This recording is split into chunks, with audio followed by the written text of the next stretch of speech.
এটা যেহেতু স্বেচ্ছাধীন, মানে সরকার নিজে থেকে চাইলে দিতে পারে, তাই এখানে কোনো ম্যান্ডেটরি ব্যাপার নয় যে দিতেই হবে, এরকম কোনো ব্যাপার নেই। আর কিছু? স্যার মানে ওই এমার্জেন্সি থেকে একটা কোশ্চেন ছিল আমার। বলো। স্যার একটু 1 সেকেন্ড সময় পাওয়া যাবে? ওটা আমি লিখে রেখেছি, বের করতাম তাহলে। ঠিক আছে, আমি স্টার্ট করি, তোমার যখন মনে পড়বে বলবে, ঠিক আছে? হ্যাঁ স্যার। আচ্ছা, আজকে আমরা ইউনিয়ন কাউন্সিল অফ মিনিস্টার এবং অ্যাটর্নি জেনারেল অফ ইন্ডিয়া দেখব। আমাদের ভারতবর্ষের কেন্দ্রীয় প্রশাসনিক ক্ষেত্রে যে আর্টিকেলগুলো রয়েছে সেটা হচ্ছে 52 থেকে 78, পুরো প্রশাসনটাকে এই আর্টিকেলের মধ্যে ডিসকাস করা হয়েছে। যদিও আমরা প্রেসিডেন্টের আর একটা আলাদা আর্টিকেল পাবো, সেটা হচ্ছে 123, যেটা বেসিক্যালি আমাদের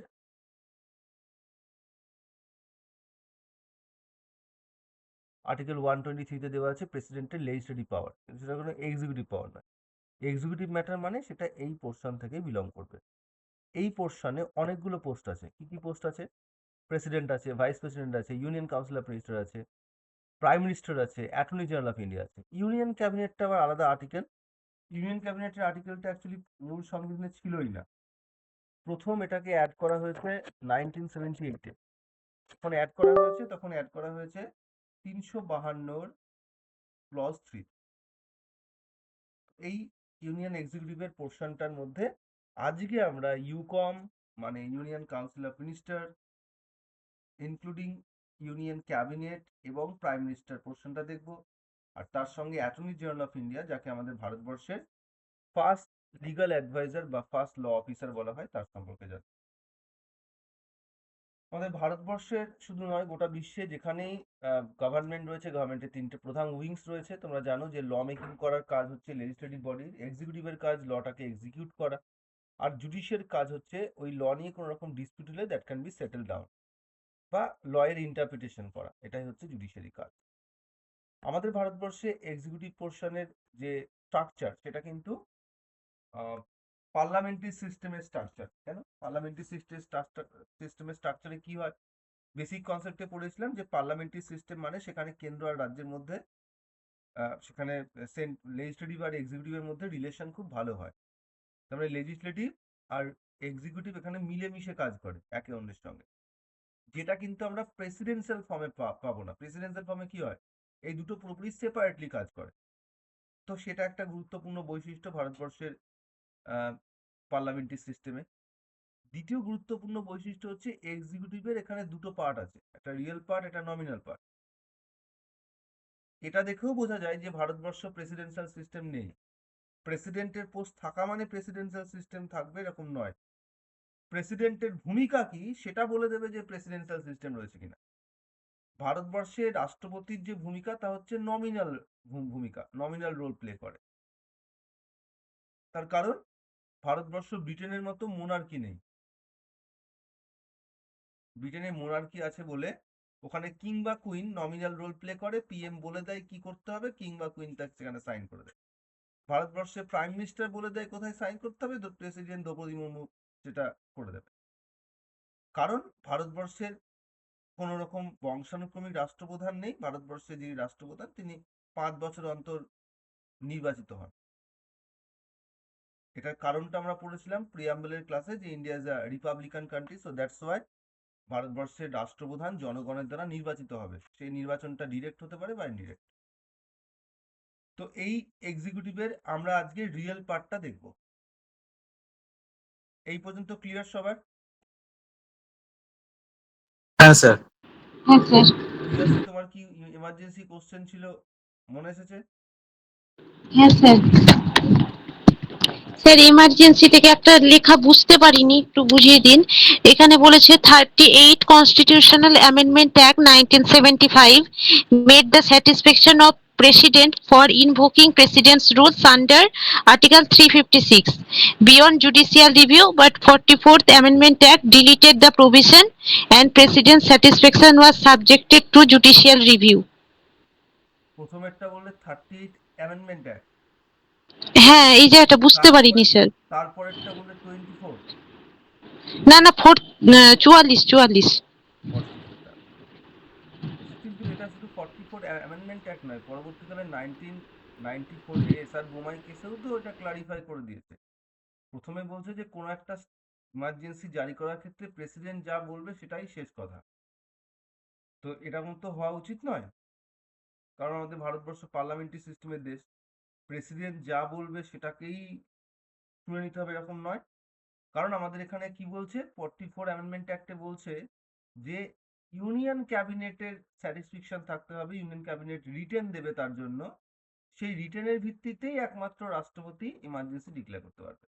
প্রেসিডেন্টের ইচ্ছেটা বা প্রেসিডেন্টের প্রেডিকশন বা প্রেসিডেন্টের নিজের বোধগম্যতাটাই শেষ কথা নয়, সেখানে ইউনিয়ন ক্যাবিনেটের বোধগম্যতা থাকতে হবে, ইউনিয়ন ক্যাবিনেটের লিখিত অনুমতি থাকতে হবে, অনুমতি ঠিক বলবো না, রেকমেন্ডেশন, তারপরেই তার রেসপেক্টে প্রেসিডেন্ট জারি করতে পারবে ইমার্জেন্সি। এইটা অ্যাড করেছে, ওটা চেঞ্জ করে দিই। হ্যাঁ স্যার, বুঝতে পেরেছি। আরেকটা স্যার, মানে এই জায়গাটা একটু বুঝতে সমস্যা হয়েছে। আর্টিকেল যেটা 352 ন্যাশনাল এমার্জেন্সি, সেখানে তো স্যার মানে ক্যাবিনেট প্রথমে রিটেন অ্যাডভাইস প্রেসিডেন্টকে দেয়, এবার মানে সেটা আবার পার্লামেন্টে যায় অ্যাপ্রুভালের জন্য। স্যার যেটা 1 মান্থ বলছে, মানে পার্লামেন্টের অ্যাপ্রুভালের জন্য 1 মাস সময় অপেক্ষা করে ওটা? আমি এগুলো ইমার্জেন্সি ক্লাসে বুঝে দিই, মানে এগুলো তাহলে অনেকগুলো আছে, মানে হ্যাঁ অবশ্যই এটা এত জটিল করে পড়ার প্রয়োজন নেই। আমি একটা চার্ট করে পড়াবো, এগুলো তোমার কাছে ইজি হয়ে যাবে, ঠিক আছে? একদমই তাই, এটা 1 মাস ওয়েট করে না, 1 মাস ম্যাক্সিমাম টাইম দেওয়া আছে। ওই 1 মাস সময়ের মধ্যে ওটাকে পার্লামেন্টকে অ্যাপ্রুভ করাতে হয়। আমাদের ভারতবর্ষ তো ডেমোক্রেটিক কান্ট্রি, ডেমোক্রেটিক কান্ট্রিতে ইউনিয়ন ক্যাবিনেট সিদ্ধান্ত নিয়েছে, প্রেসিডেন্ট কার্যকরী করে দিয়েছে বলেই সেটা যে সর্বজন বিদিত হবে এরকম কোনো গ্যারান্টি নেই। তার জন্য আমাদের পার্লামেন্টের দুটো হাউস থেকে সেটাকে অ্যাপ্রুভ করাতে হয়, ওই জন্য একটা মাস টাইম দেওয়া হয়, যে মাসের মধ্যে তাকে মানে সরকারকে ওটাকে অ্যাপ্রুভ করাতে হয়। যদি অ্যাপ্রুভ হয় তাহলে ঠিক আছে, তাহলে দেশের অধিকাংশ মানুষের সমর্থন রয়েছে। যদি অ্যাপ্রুভ না হয় তাহলে বুঝতে হবে যে জনগণের সমর্থন নেই, ওখানে ইউনিয়ন ক্যাবিনেট স্বেচ্ছাচারিতা দেখিয়েছে, তখন ওটা ক্যান্সেল হয়ে যাবে, ইমার্জেন্সি বন্ধ করে দিতে হবে। বোঝা গেছে? এগুলো সব সহজে পড়তে হবে, অত কঠিন করে পড়ার প্রয়োজন নেই সেন্টেন্স পড়ে পড়ে। হ্যাঁ স্যার, থ্যাংক ইউ স্যার। হ্যাঁ, ওয়েলকাম। স্টার্ট করি। ইউনিয়ন কাউন্সিল অফ মিনিস্টারের মধ্যে আমরা ইউনিয়ন কাউন্সিল অফ মিনিস্টার একদিকে দেখতে পাবো, এটা হচ্ছে রিয়েল পার্ট, এটা হচ্ছে নমিনাল পার্ট। নমিনাল পার্টকে আমরা কনস্টিটিউশনাল পার্টও বলতে পারি, বা আমরা আনরিয়েল, মানে তার হাতে কোনো ক্ষমতা নেই, যে ক্ষমতাটা আছে সেটা হচ্ছে পুরোপুরি একটা আনুষ্ঠানিক ক্ষমতা। এই পুরো ব্যাপারটাই যেহেতু পার্লামেন্টারি সিস্টেমের অংশ, তো অবশ্যই ইউকে থেকে নেওয়া। ইউনিয়ন লিস্টের বিষয় পার্ট 5 চ্যাপ্টার 1 আছে, অলরেডি জানি আমরা, 3টে আর্টিকেল আমরা জানি, 74, 75, 78। আর একটা আর্টিকেল বলেছিলাম আলাদা করে, এটা কিসের আর্টিকেল বললাম একটু আগে? ইউনিয়ন ক্যাবিনেটের। Union cabinet. এটা সম্পর্কে মূল সংবিধানে কিছু দেওয়া ছিল না, বাট প্র্যাকটিক্যালি ইউজ করা হতো, এখনো করা হয়। স্টেটের ক্যাবিনেটের কোনো আর্টিকেল নেই সংবিধানে, কিন্তু স্টেটের ক্যাবিনেট ব্যবহার হয়। তখনও তাই হতো, ইউনিয়ন ক্যাবিনেট ব্যবহার হতো, কিন্তু কোনো আর্টিকেল ছিল না। তাই পরবর্তীকালে এটাকে সাংবিধানিক সংশোধনের মাধ্যমে অ্যাড করা হয়েছে। 44 কনস্টিটিউশনাল অ্যামেন্ডমেন্ট অ্যাক্টের কথা বলছিলে, সেই অ্যামেন্ডমেন্ট অ্যাক্টে 1978 এটাকে অ্যাড করা। আমাদের মন্ত্রিসভার আগে কোনো স্ট্রেংথ তো ফিক্স ছিল না, এটা যত খুশি রাখা যেত। তো এটাকে নিয়ন্ত্রণ করার জন্য 91 অ্যামেন্ডমেন্ট অ্যাক্ট করা হয়েছে 2003 সালে, এবং প্রধানমন্ত্রী সহ মোট মন্ত্রীর সংখ্যা যেন কখনোই 15%-এর বেশি না হয় সেটা বলে দেওয়া হয়েছে। এটা হয়েছে, এটা আর্টিকেল হচ্ছে 75 এর ক্লজ 1A এর মধ্যে দেওয়া। তো এই হচ্ছে আমাদের পুরো মন্ত্রিসভার স্ট্রাকচার, দেখতেই পাচ্ছ। এখানে ক্যাবিনেট মন্ত্রী আছে, এখানে প্রতিমন্ত্রী আছে, এবং উপমন্ত্রী আছে। এর আবার দুটো মিনিস্টার্স অফ স্টেটের আবার দুটো ডিভিশন হয়। কিছু মিনিস্টার্স অফ স্টেটের হাতে ইন্ডিপেন্ডেন্ট চার্জ থাকে, মানে স্বাধীন দায়িত্ব থাকে, তাহলে এটা প্লাস, ইন্ডিপেন্ডেন্ট চার্জ প্লাস। আর কিছু আছে ইন্ডিপেন্ডেন্ট চার্জ নেই, মাইনাস। এটাই যেহেতু দুটো ভাগ পাচ্ছ, তাই আমরা ইউপিএসসির প্রশ্নে দেখতে পাই যে কেন্দ্রীয় মন্ত্রিসভায় কত রকম মন্ত্রী, বলে 4 টাইপ। কারণ ওরা এইটাকেও আলাদা আলাদা টাইপ বলে কাউন্ট করে। কিন্তু এই প্রশ্নই ডাব্লিউবিসিএস এ দিয়েছে, ডাব্লিউবিপিএসসির আন্ডারে বহু পরীক্ষায় দিয়েছে, যেখানে বারবার তাদের প্রশ্নের উত্তর হচ্ছে 3 ধরনের। তাই আমি আমার ছবিতেও 3 টাইপসই পড়াচ্ছি। কিন্তু আমি এটাও বলে দিলাম যে এটা 4 টাইপসও করা যেতে পারে। যদি কোথাও কখনো অপশন দেখো 3 টাইপস নেই, নান নেই, তখন 4 টাইপস অপশন করে দিও ইউপিএসসি প্যাটার্ন ফলো করে। আর না হলে এটা নর্মালি 3 টাইপসই দিয়ে অপশন থাকবে। ওয়েস্ট বেঙ্গলে। এখানে দেখো ইউনিয়ন ক্যাবিনেটের মধ্যে কিন্তু প্রধানমন্ত্রী included, including PM. Deputy PM এর কথা শুনেছো কখনো? স্যার ওই রকম হ্যাঁ, পোস্ট তো হয় না। লালকৃষ্ণ আডবাণী হয়েছিলেন। আর বল্লভভাই প্যাটেলও হয়েছিলেন জওহরলাল নেহরুর সময় প্রথম ডেপুটি পিএম। এই স্যার ডেপুটি ডেপুটি পিএম হয়? হ্যাঁ হয়তো। এই যে বললো লালকৃষ্ণ আডবাণী হয়েছিল, ওদিকে আমি বললাম প্যাটেল হয়েছিল। এখন এই ডেপুটি পিএম এর বিষয়টাও আমাদের সংবিধানে দেওয়া নেই, সংবিধান বহির্ভূতভাবে এই পদটা তৈরি হয়েছে। কখনো কখনো ডেপুটি পিএম হয়, যেমন লাস্ট যদি আমরা দেখি, না মনমোহন সিং এর সময় কোনো ডেপুটি পিএম ছিল, না নরেন্দ্র মোদীর সময় কোনো ডেপুটি পিএম রয়েছে। কিন্তু যদি প্রয়োজন হয় ডেপুটি পিএম এর অ্যাপয়েন্টমেন্ট হতে পারে। যদি হয় তাহলে তিনিও কিন্তু একজন এক মানে এরকম ক্যাবিনেট মন্ত্রী হবে, তার মানে ইনক্লুডিং পিএম বা ডেপুটি পিএমও আমরা ইনক্লুড করতে পারি। বাট আবার বলছি, ডেপুটি পিএম এর কোনো সাংবিধানিক প্রভিশন নেই। যদি ডেপুটি পিএম কাউকে করা হয়, তার কোনো বিশেষ ক্ষমতাও থাকে না। একজন ক্যাবিনেট মন্ত্রীকে ডেপুটি পিএম করা হয়, তার মানে একজন ক্যাবিনেট মন্ত্রীর যা ক্ষমতা ডেপুটি পিএম এর সেইটুকুই ক্ষমতা, কোনো এক্সট্রা পাওয়ার নেই। তাহলে কেন করা হয়? যখন দুটো তিনটে দল মিলে জোট করে সরকার তৈরি করে, তখন প্রথম দল থেকে বা লার্জেস্ট পার্টি থেকে তো পিএম করা হলো, কিন্তু সেকেন্ড লার্জেস্ট পার্টি তারা যদি বিরক্ত হয়ে এই জোট ছেড়ে দেয়, তাহলে সরকার পড়ে যেতে পারে। যাতে সরকারটা 5 বছর অব্যাহত থাকে, তাই ওই সেকেন্ড লার্জেস্ট পার্টি থেকে তখন ডেপুটি পিএম অ্যাপয়েন্ট করে দেওয়া হয়। তাহলে প্রথম এবং দ্বিতীয় লার্জেস্ট দল দুটোই খুশি থাকবে, এই জোট অটুট থাকবে আগামী 5 বছর। এই ভাবনা থেকেই ভারতবর্ষে ডেপুটি পিএম করার রেওয়াজ আছে। এবার তোমরা বলতে পারো যে স্যার তাহলে জওহরলাল নেহরুর সময় কেন প্যাটেলকে করা হলো? সবাই তো কংগ্রেস। অবশ্যই কংগ্রেস। আমরা একটা সময় তৃণমূল কংগ্রেসের মধ্যে দেখেছিলাম যে সেখানে কি নাম, বিরোধী দল নেতার নাম কি? শুভেন্দু অধিকারী। হ্যাঁ, শুভেন্দু অধিকারী। শুভেন্দু অধিকারী একই দলে ছিল, টিএমসি ছিল। শুভেন্দু অধিকারীর গ্রুপটা অন্য ছিল।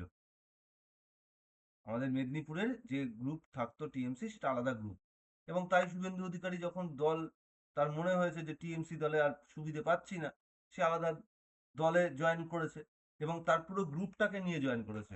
এই জন্য খুব সহজেই সিঙ্গুরে আমরা দেখেছিলাম যে মমতা বন্দ্যোপাধ্যায় সিএম থাকা সত্ত্বেও সিঙ্গুরে কিন্তু কম ভোট হলেও জিততে পারলো না।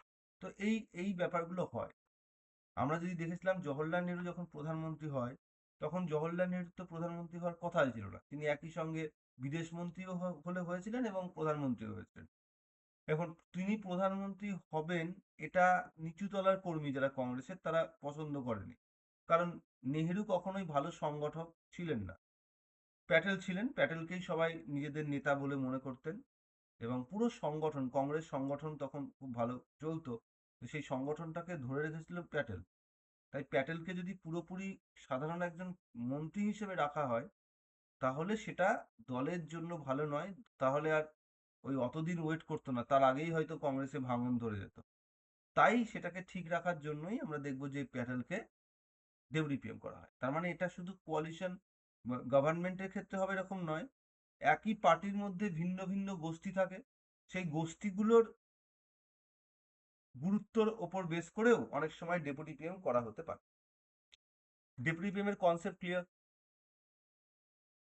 হ্যাঁ কেন স্যার। সবসময় থাকে না, কেউ একজন জিজ্ঞেস করছিলে, হয় বলে, সে বুঝতে পেরেছো? হ্যাঁ স্যার। ইউনিয়ন ক্যাবিনেটের বিষয় আমি আগেই বলেছি, এটা সংবিধানে নেই, কিন্তু পরে অ্যাড করা হয়েছে, তাই এখন 352(3)তে আছে। 44 অ্যামেন্ডমেন্ট অ্যাক্টে কেন এটাকে অ্যাড করা হলো? তার কারণ তখন ইউনিয়ন ক্যাবিনেটের রিটেন রেকমেন্ডেশন ছাড়া প্রধানমন্ত্রী মানে রাষ্ট্রপতি কোনো রকম ইমার্জেন্সি ডিক্লেয়ার করতে পারবে না, এটা অ্যাড করা হয়। তাই ইউনিয়ন ক্যাবিনেট কি সেটাও ওই সংবিধানের 352 নম্বর ধারায় বোঝাতে হয়। তখনই বোঝায় যে ইউনিয়ন ক্যাবিনেট হচ্ছে ক্যাবিনেট মন্ত্রীদের নিয়ে তৈরি হওয়া একটা কোর ডিসিশন মেকিং বডি। যে কোর ডিসিশন মেকিং বডিটা কি করবে? সে গুরুত্বপূর্ণ প্রশাসনিক সিদ্ধান্ত গ্রহণ করবে এবং এটা 1/3 অফ ইউকম নিয়ে তৈরি হবে। তাহলে ইউকমের মেম্বার যদি টোটাল 75 হয়, তাহলে সেই সেক্ষেত্রে ইউনিয়ন ক্যাবিনেটের মেম্বার কত হবে ম্যাক্সিমাম? 25। 25। এই পর্যন্ত ক্লিয়ার সবার? স্যার ইন্ডিপেন্ডেন্ট চার্জ আর ইন্ডিপেন্ডেন্ট চার্জ নেই, এটা মানেটা একটু যদি বলতেন। ওটা ক্লিয়ার হয় না, মানে ওটা মানেটা বুঝতে পারি না। হেভি ইন্ডাস্ট্রির ইন্ডিপেন্ডেন্ট চার্জ যে মন্ত্রী একজন রয়েছেন এক্স মেম্বার, আর একজন রয়েছেন ইন্ডিপেন্ডেন্ট চার্জ ছাড়া মন্ত্রী, কিন্তু ইন্ডিপেন্ডেন্ট চার্জ ছাড়া। তাহলে কি করবে? ধরো তাকে ওই হেভি ইন্ডাস্ট্রির যে ইন্ডিপেন্ডেন্ট চার্জ ধরা মন্ত্রী আছে, তাকে অ্যাসিস্ট করার জন্য তাকে অ্যাড করবে। একইভাবে এই হেভি মিনিস্টাররাও তাই কোনো না কোনো ক্যাবিনেট মন্ত্রী বা এই ইন্ডিপেন্ডেন্ট চার্জ আছে এমন মন্ত্রীকে অ্যাসিস্ট করার জন্য তারা ইউজ করবে। তো রেলমন্ত্রীরা মিলে দুজন ইন্ডিপেন্ডেন্ট চার্জ ছাড়া মিনিস্টার্স অফ স্টেটকে অ্যাড করবে। তাহলে কি হবে? তারা রেলমন্ত্রী যে ক্যাবিনেট মন্ত্রী আছে তাকে সাহায্য করবে কোন জিনিস এগিয়ে নিয়ে যেতে। সাহায্য মানে কোনো ডিসিশন মেকিং পাওয়ার তার থাকবে না। তারা শুধুমাত্র মন্ত্রীর সিদ্ধান্তগুলোকে বলবৎ করবে বা যেটুকু দায়িত্ব দিলে সেইটুকু দায়িত্ব পালন করবে। বুঝে গেছে? এটাই হচ্ছে ইন্ডিপেন্ডেন্ট চার্জ ছাড়া। ইন্ডিপেন্ডেন্টের যে দায়িত্ব দিয়েছে সে দায়িত্ব বা ক্যাবিনেট মন্ত্রী দায়িত্ব পালন করে, গুরুত্বপূর্ণ বক্তব্যগুলো ইন্ডিপেন্ডেন্ট চার্জ দ্বারা মন্ত্রীরা তারা মিনিস্টার্স অফ স্টেট কংগ্রেসের প্রতিনিধি মমতা বন্দ্যোপাধ্যায় তিনি করেন। ক্লিয়ার? স্যার তাহলে যেটা আইসি নেগেটিভ যেটা বলেছেন, মানে যেটা যারা ইন্ডিপেন্ডেন্ট চার্জ নেই যাদের, তাহলে সেটা আর পাশে যেটা হলুদ রঙের নিচে লিখেছেন assist to minister who has independent এটা পোর্টফোলিও, তো দুটোই তো একই। একটুখানি সুপিরিয়র মিনিস্টার্স অফ স্টেটের কনটেন্ট আছে। এখনই ডেপুটি মিনিস্টার রাখার চল বন্ধ হয়ে গেছে, এখন সবই মিনিস্টার্স অফ স্টেটই রাখে। তার থেকে বলা আছে রাখতে পারে, বাট এখন পুরো মুখ্যমন্ত্রী বোধহয় সুপ্রিম তো নয়, যার জন্য প্রতিমন্ত্রী এই হুম রাষ্ট্রপতি হুম টোটাল কত? 15জন মেম্বার থাকে। মানে এখন এই মিনিস্টার্স অফ স্টেটসরা বেশিরভাগ মানে এই মুখ্যমন্ত্রীর কোনো প্রধানমন্ত্রীর কোনো ইন্ডিপেন্ডেন্ট চার্জ ছাড়া যারা নয় তাদেরই মুখ্যমন্ত্রীর কাজগুলোকে হ্যান্ডেল করে। হ্যাঁ স্যার বুঝেছি। নাও এখানে থেকে মন্ত্রিসভা কি করছে? রাজ্যের উন্নয়নের জন্য কিছু সিদ্ধান্ত নিচ্ছে, যে সিদ্ধান্তটা অলরেডি ইউনিয়ন ক্যাবিনেটে হয়ে গেছে। ইউনিয়ন ক্যাবিনেটের তাবড় তাবড় মন্ত্রীরা সিদ্ধান্ত নিয়েছে, তারপরে সেটাকে মন্ত্রিসভা সেখানে যখন তোলা হয়, অন্য মন্ত্রীরা কি করে তাদের বিবেচনা করবে?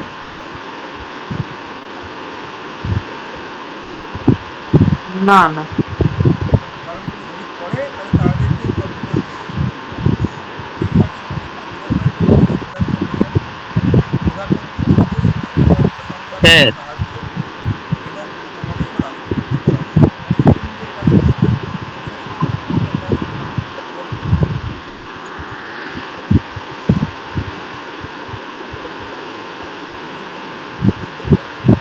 হ্যাঁ স্যার, বললাম কার একটা মাইক অন আছে, বোধহয় ফ্যানের আওয়াজ হচ্ছে, আপনার কথা ভালো করে শোনা যাচ্ছে না। এই রে, আমার আচ্ছা, কারোর থাকে অফ করে দাও, ঠিক আছে? নেক্সট আমরা চলে আসবো হচ্ছে এই ক্যাবিনেট, ইউনিয়ন ক্যাবিনেট, তার মধ্যে আর একটা ছোট বডিও থাকে। তোমরা অনেক সময় হয়তো নিউজে দেখতে পাও যে নিউজ পেপারে যে কিচেন ক্যাবিনেট বলে একটা কথা ইউজ করা হয়। হ্যাঁ স্যার, সো ওটা কিচেন তো ক্যাবিনেট প্রধানমন্ত্রীকে অ্যাডভাইস দেয়। মানে কিচেন ক্যাবিনেটে প্রধানমন্ত্রী নিজেও থাকে। কিচেন ক্যাবিনেট হচ্ছে প্রধানমন্ত্রীর ঘরোয়া বৈঠকে ডিসিশন নেওয়া, যেখানে হতে পারে যে প্রধানমন্ত্রী ছাড়া আর 2জন বা 3জন ম্যাক্সিমাম লোকজন থাকতে পারে, এবং এই 2-3জন যে মন্ত্রী হবে তার কোনো গ্যারান্টিও নেই। এখানে কোনো রিলেটিভ হতে পারে, বন্ধু বান্ধব হতে পারে, সেও হতে পারে, মানে কোনো রকম অ্যাডভাইজার হতে পারে অজিত ডোভালের মতো, হোয়াট এভার। কিচেন ক্যাবিনেটে এরকম যে কেউ থাকতে পারে, বাট অত্যন্ত বিশ্বস্ত। সে যেন একদম প্রধানমন্ত্রীর মতোই বিশ্বস্ত হয়, মানে প্রধানমন্ত্রী নিজে যেরকম সেরকমই যেন সেও হয়। তো এই হচ্ছে আমাদের কিচেন ক্যাবিনেটের গল্প। এটাও পুরোপুরি সংবিধান বহির্ভূত একটা পোস্ট। এটা জাস্ট প্র্যাকটিক্যালি ব্যবহার করা হয়। তার মানে ব্যাপারটা এরকম যে প্রধানমন্ত্রী নিজের মাথায় কিছু ভাবলো, সেই ভাবনাটা এবার এক্সপ্রেস করবে, বলতে চাই। তো বিশ্বস্ত ওই 2-3 জনকে ডেকে নিল তার ঘরে, তার বাড়িতে, এবং সেখানে সে আলোচনা করে নিল, বলে দিল আমার এই ইচ্ছে। ওই মন্ত্রীরাও বলল আচ্ছা এখানে এই জায়গাটা একটুখানি এরকম করলে হয়, ঠিক আছে, যা বলেছেন ঠিকই বলেছেন। কালকে তাহলে ইউনিয়ন ক্যাবিনেটের মিটিং ডাকা হোক। ইউনিয়ন ক্যাবিনেটের মিটিং ডাকা হলো, সেখানে সব ক্যাবিনেট মন্ত্রীরা, মানে 1/3 ইউনিয়ন কাউন্সিল অফ মিনিস্টার বলেছে, তো মোটামুটি সব ক্যাবিনেট মন্ত্রীরা থাকে, কিছুটা কম থাকতে পারে, যেমন এখন 72 জন আছে মন্ত্রী টোটাল। তো তাহলে এখানে কত হবে, ওই 24 জন মতো, তাহলে ম্যাক্সিমাম হতে পারবে। তো সেই ক্যাবিনেট মন্ত্রীরা ম্যাক্সিমামই থাকবে। সেই ক্যাবিনেট মন্ত্রীদের সামনে প্রপোজাল তার দেওয়া হয়, এইটা আমরা সিদ্ধান্ত নিয়েছি। ক্যাবিনেট মন্ত্রীরা বলে যে আচ্ছা কিচেন ক্যাবিনেটের সিদ্ধান্ত নিশ্চয়ই কেউ নাক গলাবে না, ওরা ঠিকই করেছেন, দারুণ সিদ্ধান্ত। তারপরে সেটা মন্ত্রিসভায় তোলা হয়, মন্ত্রিসভা তো বলেই দেয় দুর্দান্ত সিদ্ধান্ত, সবাই ঠিক করে নিল সিদ্ধান্ত। প্রধানমন্ত্রী সেই সিদ্ধান্ত অনুযায়ী রাষ্ট্রপতিকে পাঠিয়ে দিল, রাষ্ট্রপতি সাইন করলো, কার্যকরী হয়ে গেল। এই হচ্ছে সিস্টেম। ক্লিয়ার এটা সবার? বর্তমানে ভারতে আছে, বর্তমানে ভারতে কিচেন ক্যাবিনেট আছে। অবশ্যই সবসময় কিচেন ক্যাবিনেট থাকে। প্রধানমন্ত্রী সবসময় তার ঘরোয়া বৈঠকে দেখো না যে রাজনাথ সিং আর অমিত শাহকে ডেকে নেয়। এটা লাস্ট হুম, 2014 ঠিক। সাল থেকেই চলছে। আগে আরেকজনকে স্যার ডাকতো, অরুণ জেটলিকে তো আর ডাকা সম্ভব নয়। হ্যাঁ বলো। স্যার কিন্তু আমরা শুনেছিলাম যে কিচেন ক্যাবিনেটটা বর্তমানে স্যার ফুললি অ্যাবলিশড করা হয়েছে। অ্যাবলিশটা কি করে হবে? এটা তো কোনো সাংবিধানিক বিষয়ও নয়, আইনি বিষয়ও নয়, কোনো, এটা তো প্র্যাকটিক্যাল একটা বিষয়, এটাকে অ্যাবলিশ করবে কি করে? স্যার তাহলে কিচেন ক্যাবিনেটের হাতে কোনো রকম ক্ষমতাই থাকবে না, মানে যদি সে ঘরোয়া মানুষই হয় তাহলে তো যেগুলো সংবিধান প্রদত্ত ক্ষমতা থাকে তাহলে তো সেটা থাকা উচিত নয়। সংবিধান প্রদত্ত ক্ষমতা তো সে এনজয় করে না। তো ঘরোয়া বৈঠকে বললাম তো যে ডিসিশন মেকিং করছে ঘরোয়া বৈঠকে। যেমন যখন জওহরলাল নেহরু প্রধানমন্ত্রী ছিলেন, তখন ইন্দিরা গান্ধী তার কিচেন ক্যাবিনেটের মেম্বার ছিল। ইন্দিরা গান্ধী তো মন্ত্রী ছিলেন না, কিন্তু ইন্দিরা গান্ধী কিচেন ক্যাবিনেটের সদস্য ছিলেন। এবার এই কিচেন ক্যাবিনেটকে কোনো কোনো প্রধানমন্ত্রী বেশি বেশি ইউজ করে, কোনো কোনো প্রধানমন্ত্রী কম কম ইউজ করে। আমরা যতদিন মনমোহন সিং ছিল, মনমোহন সিং এর কিচেন ক্যাবিনেটে সোনিয়া গান্ধী থাকতেন। সোনিয়া গান্ধী সেখানে কোনো জায়গায় ছিল না, কিন্তু সোনিয়া গান্ধী তখন থাকতেন। তো সেই রকম, তো কোনো লিখিত ব্যাপার নয়, কোনো অফিসিয়াল বিষয় নয়। তো তো অফিসিয়াল যেটা বিষয় নয় সেটাকে মানে অফিসিয়ালি ডিলিটই বা কি করে করবে, তাই না? হ্যাঁ, হতে পারে এটার রেওয়াজ কমে গেছে, কিচেন ক্যাবিনেটে যেভাবে ব্যবহার হতো এখন সেই ব্যবহারটা কমে গেছে, কিন্তু এটাকে অ্যাবলিশ কি করে করবে? এটা তো কোনো অফিসিয়াল বিষয় নয়, বা কোনো সংবিধানের লেখা বিষয় নয় যে হ্যাঁ অমুক অ্যামেন্ডমেন্ট অ্যাক্ট করে এটাকে বাতিল করে দিল, বা আইনি যদি বিষয় হয় তাহলে নতুন আইন করে ওই বিষয়টাকে বন্ধ করে দিল। বোঝা গেছে? হ্যাঁ স্যার। স্যার বলছি, আমার একটা কোশ্চেন ছিল, যদিও মানে আজকের টপিক রিলেটেড নয়, বাট মানে এই পলিটি রিলেটেডই। সেটা হচ্ছে স্যার, এই যে এখন যে রিসেন্ট একটা কেসের শুনানি চলছে, এই শবরীমালা যেটা কেসটা, ওটা যদি মানে 14 জুন যদি টেন্টেটিভ এক্সাম ডেট ধরা হয়, তাহলে এটার তো মোটামুটি রাইট আস্তে আস্তে মানে ওই এপ্রিলের এন্ড অফ এপ্রিল হবে শোনা যাচ্ছে। তো সেটা কি মানে ইম্পর্টেন্ট মানে টপিক হবে, মানে ওই টাইম জাস্ট 1.5 মাস আগের একটা আর কি টপিক, মানে সেটাও কি পড়তে হবে, সেটার জন্য জিজ্ঞেস করতে চাইতাম। শবরীমালার ভার্ডিক্ট এর আগে তো দিয়েছে, এবার হ্যাঁ। দেওয়ার পরে এটা নিয়ে আবার ঝামেলা হয়েছে। তখন হ্যাঁ। শবরীমালা ভার্ডিক্টের জাজরা বলেছে এটা আরো বৃহত্তর বেঞ্চে যাওয়া হোক, এবং শবরীমালা টেম্পলের সঙ্গে পার্সি টেম্পলে যে মানে অন্য ধর্মের মানুষকে বিয়ে করা মেয়েদেরকে ঢুকতে দেওয়া হয় না, যাকে ইনক্লুড করা হোক। মুসলিমদেরকে, মুসলিম মহিলাদেরকে অনেক সময় কোনো কোনো মসজিদে ঢুকতে দেওয়া হয় না, সেটাকে ইনক্লুড করা হোক। যে একটা বৃহত্তর বেঞ্চে কমপ্লিট একটা জাজমেন্ট দিই, তার রেসপেক্ট থেকে নতুন আবার এটাকে নিয়ে ডিসকাশন হচ্ছে, বিকজ আবার বিষয়টাকে নিয়ে শুনানি দেওয়া হচ্ছে। তো তাহলে পুরনো যে ভার্ডিক্টটা অলরেডি রয়েছে, যেটা আজ থেকে 1.5 বছর আগে অলরেডি, 1.5 বছর কেন, আরো বেশি, 5 বছর আগে জাজমেন্ট দেওয়া হয়েছে, সেটা রেসপেক্টে সেই প্রশ্নটা করতে পারে পুনরায়। 1.5 মাস আগে করবে না হয়তো, কিন্তু ওই ব্যাপারটা যেহেতু আরো এর আগেও হয়েছে, ফলে সেটা রিলেটেড তো করতেই পারে। ওকে, আচ্ছা আচ্ছা আচ্ছা।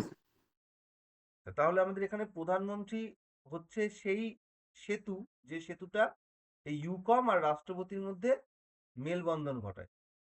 তাই রাষ্ট্রপতিকে সরাসরি কোনো মন্ত্রী কিছু বলতে পারে না প্রধানমন্ত্রী থ্রু ছাড়া, আবার রাষ্ট্রপতিও কোনো মন্ত্রীকে ডিরেক্টলি কিছু বলতে পারে না প্রধানমন্ত্রী থ্রু ছাড়া। তো দ্যাটস ওয়াই প্রধানমন্ত্রীকে আমরা বলি চিফ লিঙ্ক বিটুইন দেম।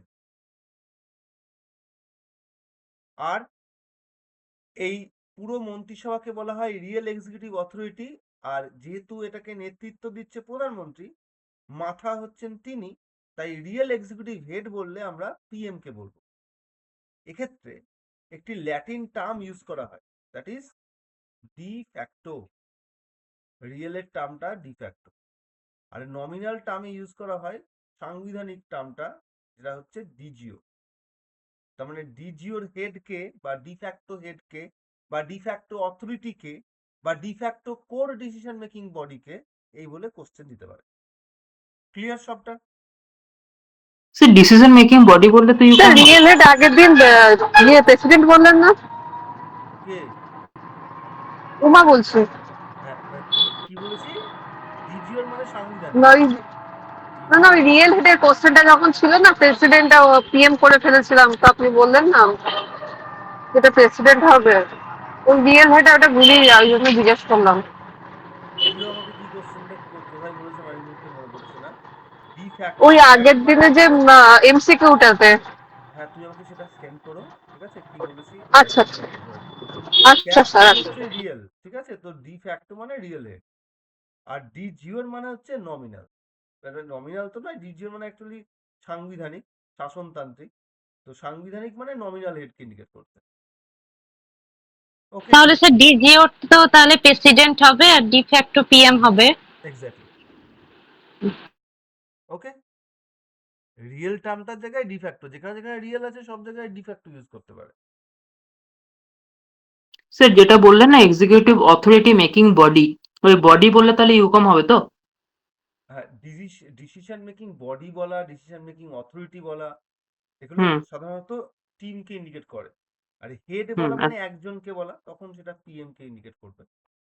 শুধু যদি এক্সিকিউটিভ হেড বলে, শুধু এক্সিকিউটিভ হেড বলা মানে সেটা প্রেসিডেন্টকে বলবে। যতক্ষণ না রিয়েল টার্মটা আসছে ততক্ষণ অবধি সবই এক্সিকিউটিভের ক্ষেত্রে, সেন্ট্রালের ক্ষেত্রে প্রেসিডেন্ট হয়। যখনই সেটা রিয়েল টার্মটা চলে আসবে তখন দেখতে হবে এখানে অথরিটি বলছে, বডি বলছে, নাকি হেড বলছে। যদি হেড বলে তাহলে পিএম, যদি অথরিটি বা বডি বলে তখন তোমরা কাউন্সিল অফ মিনিস্টার করবে। তো আর্টিকেল 74 এর মধ্যেই প্রধানমন্ত্রীর পদ এবং মন্ত্রিসভার পদের কথা বলা আছে, যেখানে বলছে যে কেন্দ্রে একটি প্রধানমন্ত্রীর নেতৃত্বে মন্ত্রিসভা থাকবে, যার কাজ হবে রাষ্ট্রপতিকে প্রত্যেকটা কাজে সাহায্য করা এবং পরামর্শ দেওয়া। যেটা ছবিতে দেওয়া আছে ওটাই 74 আর্টিকেল। এরপরে এটাও বলে দেওয়া হচ্ছে যে এটা নিয়ে কোনো রকম প্রশ্ন করা যাবে না, কি অ্যাডভাইস করেছে মন্ত্রিসভা রাষ্ট্রপতিকে সেটা নিয়ে কোনো রকম প্রশ্ন করা যাবে না কোর্টে। অরিজিনাল সংবিধানে এই যে অ্যাডভাইস মন্ত্রিসভা রাষ্ট্রপতিকে করছে সেটা নিতে রাষ্ট্রপতি বাধ্য কি বাধ্য নয় কিছু বলা ছিল না। 42 অ্যামেন্ডমেন্ট অ্যাক্টে 1976-এ ইন্দিরা গান্ধী কি করলো, এটাকে রুল করে দিল যে এখন থেকে যা অ্যাডভাইস মন্ত্রিসভা করবে, প্রধানমন্ত্রী করবে, সেই অ্যাডভাইসকে বিনা বাক্য ব্যয়ে রাষ্ট্রপতিকে শুনতেই হবে, তিনি বাধ্য শুনতে।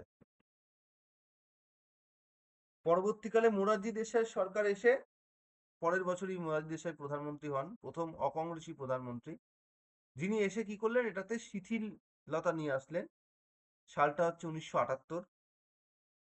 44 অ্যামেন্ডমেন্ট অ্যাড করে বললেন যে এখন থেকে রাষ্ট্রপতিকে যে অ্যাডভাইস ইউকম করবে তিনি চাইলে একবার ফেরত দিতে পারেন, সেকেন্ড টাইম ওই একই অ্যাডভাইস পরিবর্তন হয়ে বা না হয়ে তার কাছে এলে তিনি সেই অ্যাডভাইস নিতে বাধ্য।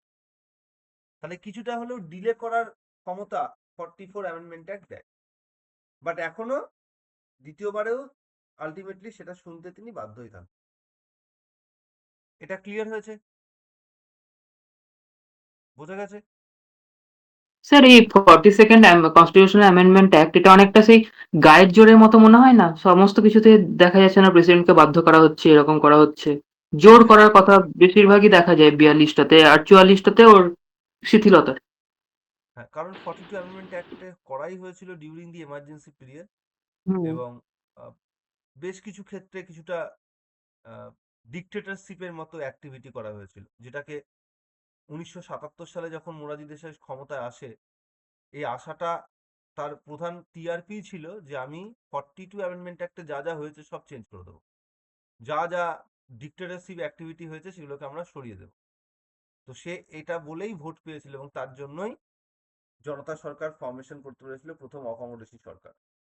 তাই তারা এসে প্রতিজ্ঞাবদ্ধ ছিল এবং আজকালকার দিনের মতো নয় যে নির্বাচনের সময় আহ অন্যের খারাপ দিকগুলোকে দেখিয়ে ভোট চাইতে হয়। সেখানে রিয়েলি যেগুলো ইস্যু হওয়া উচিত সেগুলোকে নিয়েই ভোট চাওয়া হতো এবং আজকালকার দিনের মতো নয় যে যেগুলোকে নির্বাচনী প্রতিশ্রুতি দেওয়া হয় নির্বাচিত হওয়ার পরে সেগুলো পুরো ভুলে খেয়ে নেয়, এরকম নয়। সেগুলোকে চেষ্টা করা হতো যতটা সম্ভব কার্যকরী করা যায়, সেটাই করা হয়েছে।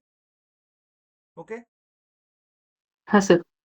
নাও 75 আর্টিকেলের ক্লজ দিয়ে কোশ্চেন দেয়। সংবিধানে খুব কম জায়গা আছে যেখান থেকে প্রশ্ন ক্লজ দিয়ে দেয়। বিশেষ করে WBCS এর প্রিলিমস এবং মেন্স দুটোতেই ক্লজ দিয়ে কোশ্চেন দিতে পারে। কোথা থেকে দেবে কারোরই জানা সম্ভব নয়, কিন্তু যেগুলো থেকে বিগত বছরে দিয়েছে বা দেওয়ার একটা টেন্ডেন্সি থাকে সেগুলো মধ্যে অন্যতম একটা হচ্ছে 75। এখানে এখানে পরপর ক্লজ গুলো আমি সেভাবেই সাজিয়েছি, এটা 1, এটা 1A, তাহলে এটা 2 হবে, এটা 3 হবে, এরকম করে পরপর দেওয়া আছে। পরে সেটা দেওয়াও আছে যে 1 এর মধ্যে অ্যাপয়েন্টমেন্ট দেওয়া আছে,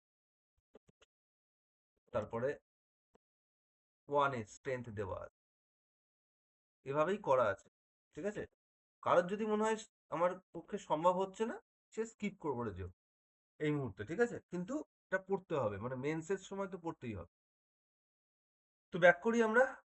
আমাদের এতক্ষণ ধরে আমরা প্রধানমন্ত্রীর পদ এবং মন্ত্রিসভার পদ সম্পর্কে দেখেছি 74-এ বা 75-এর মধ্যে কেন্দ্রীয় মন্ত্রিসভার যাবতীয় বিভিন্ন বিষয় সম্পর্কে দেওয়া আছে, যার মধ্যে অ্যাপয়েন্টমেন্ট আছে, আমরা দেখছিলাম এখানে appointment, strain, pleasure, responsibility, term, oath, salary, removal, composition, সবকিছু দেওয়া আছে। তো প্রথমে একটুখানি অ্যাক্টিং পিএম এর বিষয়টাও জেনে নিই আমরা। ডেপুটি পিএমটা যখন জানলাম, অ্যাক্টিং পিএম হচ্ছে এখন যদি নরেন্দ্র মোদী মরে যায় তাহলে আমাদের কেন্দ্রীয় মন্ত্রিসভার কার্যকাল শেষ হয়ে যাবে। এখনো কতদিন পরে পরবর্তী লোকসভা ভোট আছে? 29 তিন সালে। বছর স্যার। 2029 সালে। তাহলে এই লাস্ট ক বছর সরকারটাকে কন্টিনিউ করাতে হবে। প্রধানমন্ত্রী মরে যাওয়ার ফলে মন্ত্রিসভা যদি ভেঙে যায় তাতে কি লোকসভার মেজরিটির কোনো চেঞ্জ হবে? না। না স্যার। তাহলে সেম ওই এনডিএ সরকার করবে, আবার এনডিএর কাছ থেকে জানতে চাইবে কারা তাকে কারা মানে তারা কাকে নতুন প্রধানমন্ত্রী করতে চায়। দেখা গেল বললো যে অমিত শাহকে তারা করতে চায়, তাহলে সেই অমিত শাহকে দ্রৌপদী মুর্মু রাষ্ট্রপতি পদে নিযুক্ত করবে এবং তার কাছ থেকে অ্যাডভাইস নিয়ে নতুন মন্ত্রিসভা তৈরি হবে। এই যে মন্ত্রিসভাটা তৈরি হলো এটা 2029 অব্দি চলবে, যদি না তার মধ্যে অমিত শাহ কিছু হয়ে যায়। তাহলে এই মন্ত্রিসভার প্রধানমন্ত্রীকে আমরা বলবো অ্যাক্টিং পিএম, ভারপ্রাপ্ত প্রধানমন্ত্রী। এটা আমাদের ভারতবর্ষে প্রথমেই হয়েছে, জওহরলাল নেহরুর সময়ই হয়েছে, গুলজারিলানন্দা অ্যাক্টিং পিএম ছিলেন। পরে আবার লাল বাহাদুর শাস্ত্রী যখন প্রধানমন্ত্রী হিসেবে মারা যান তখন আবার তাকে অ্যাক্টিং পিএম করা হয়। এভাবে গুলজারিলানন্দা একমাত্র ব্যক্তি যিনি দুবার এরকম সুযোগ পেয়েছিলেন অ্যাক্টিং পিএম হওয়ার।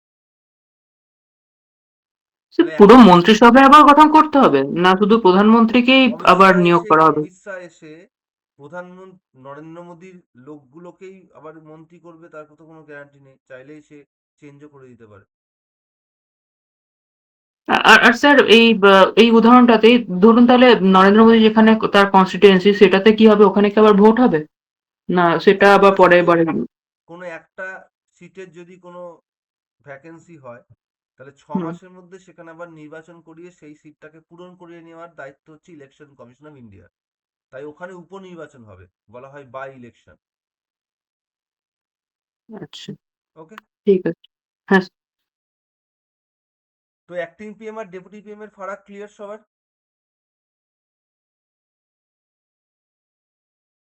হ্যাঁ দুটোর স্যার। মধ্যে ফারাক বুঝতে পেরেছেন? নাও এখানে অ্যাপয়েন্টমেন্ট দেওয়া আছে, প্রধানমন্ত্রী সহ প্রত্যেকটা মন্ত্রীকে রাষ্ট্রপতি অ্যাপয়েন্ট করে।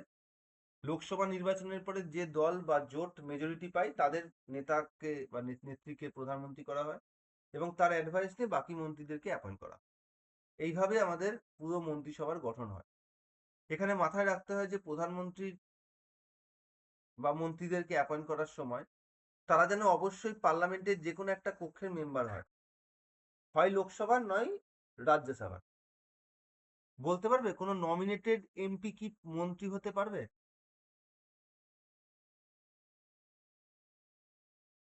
যদি কোনো দলে যোগদান করে সেক্ষেত্রে ভেরি গুড। যদি তিনি কোনো দলে যোগদান করেন তাহলে কোনো নমিনেটেড এমপি কেও মন্ত্রী করা যেতে পারে, কোনো সমস্যা নেই। আচ্ছা, পার্লামেন্টের মেম্বার নয় এমন কোনো ব্যক্তি কি মন্ত্রী হতে পারবে? হ্যাঁ স্যার পারবে, তবে তাকে 6 মাসের মধ্যে তাকে ওই ভোটে জিতে আসতে হবে। 6 মাসের মধ্যে যে কোনো একটা কক্ষে ভোটে জিততে হবে। Exactly, তার মানে তাকে পার্লামেন্টের যে কোনো একটা কক্ষের মেম্বার হতে হবে। ভোটে জিততে হবে এরকম কোনো ব্যাপার নেই। নমিনেটেড এমপি করে হ্যাঁ করতে মেম্বার দরকার হতে নেই। হবে, হ্যাঁ। মেম্বার হলেই হবে। there is no need কি ইলেক্টেডই হতে হবে। এখনই জানলাম আমরা যে নমিনেটেড এমপি হলেও হয়, শুধু তাকে পার্টিতে জয়েন করতে হবে। এক্ষেত্রে অ্যাপয়েন্টমেন্টের ক্ষেত্রে রাষ্ট্রপতি কি নিজের ইচ্ছায় কিছু করতে পারে?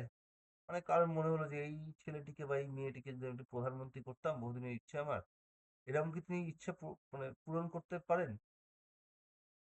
স্যার পিএম এর অ্যাডভাইস নিয়ে করতে হবে। পিএম তো নেই, লোকসভা নির্বাচনের পরে পিএম কোথায়? লোকসভা নির্বাচন হলো, রেজাল্ট বেরোলো আজকেই, আজকে প্রধানমন্ত্রী কই? না স্যার স্যার এমনিতে তো রাষ্ট্র মানে ওইরকম 12 জনকে না, ভোট নমিনেট আছে। করে। 23 তারিখে ভোট হবে আর 29 তারিখে ভোট হবে। ভোট হওয়ার পর 4 তারিখে বিকালবেলায় ভোটের রেজাল্ট বেরোলো, তখন সিএম কই? সিএম কি থাকবে? তারপরে না বুঝতে পারবে মেজরিটি কে পেলো, তারপরে না সিএম এর প্রশ্ন উঠবে। তো ওরকম তো সেন্ট্রালেও হয়। সেন্ট্রালেও তাহলে লোকসভা নির্বাচনের পরে যদি এরকম হয় যে কোনো দলই সংখ্যাগরিষ্ঠতা পেল না, তখন রাষ্ট্রপতির নিজস্ব ইচ্ছায় একজন ব্যক্তিকে প্রধানমন্ত্রী করার ইচ্ছে তার পূরণ করতে পারেন। দ্যাট ইজ কল্ড ডিসক্রিশনারি পাওয়ার, স্বেচ্ছাধীন ক্ষমতা। কিন্তু যদি মেজরিটি পেয়ে যায় তাহলে সেই স্বেচ্ছাধীন ক্ষমতা তিনি প্রয়োগ করতে পারেন না। কিন্তু মেজরিটি না পেলে তিনি যে কোনো একটা পার্টির লিডারকে ডাকতে পারেন to form the union government. ওটাই লেখা আছে। ক্লিয়ার এটা সবার? আমাদের ভারতবর্ষে প্রথম নীলম সঞ্জীব রেড্ডি, তিনি চরণ সিংকে এইভাবেই পিএম করেছিলেন এবং পরবর্তীকালে আরো অনেককেই দেখবো এরকম করতে। তো এটা নিয়ে অনেক সময় বেশ রকম জলঘোলা হয়, বিতর্ক হয় যে এরকম ইচ্ছে মতো লোকে করে দেবে, এরকম হয় নাকি।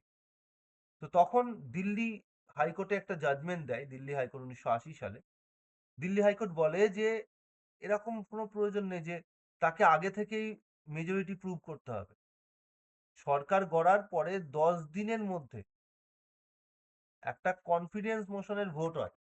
যেমন নো কনফিডেন্স মোশন ভোট হয়, তেমন কনফিডেন্স মোশনেরও ভোট হয়। কনফিডেন্স মোশনে অধিকাংশ মেম্বারকে কনফিডেন্সে সাপোর্ট করতে হবে যে হ্যাঁ অমুক প্রধানমন্ত্রীর নেতৃত্বে মন্ত্রিসভাকে আমরা সাপোর্ট করছি। তাহলে কনফিডেন্স মোশনের ভোট যদি পাস হয়, অতিরিক্ত মেজরিটিতে পাস হয়ে যায়, তাহলে সেই সরকার থাকবে।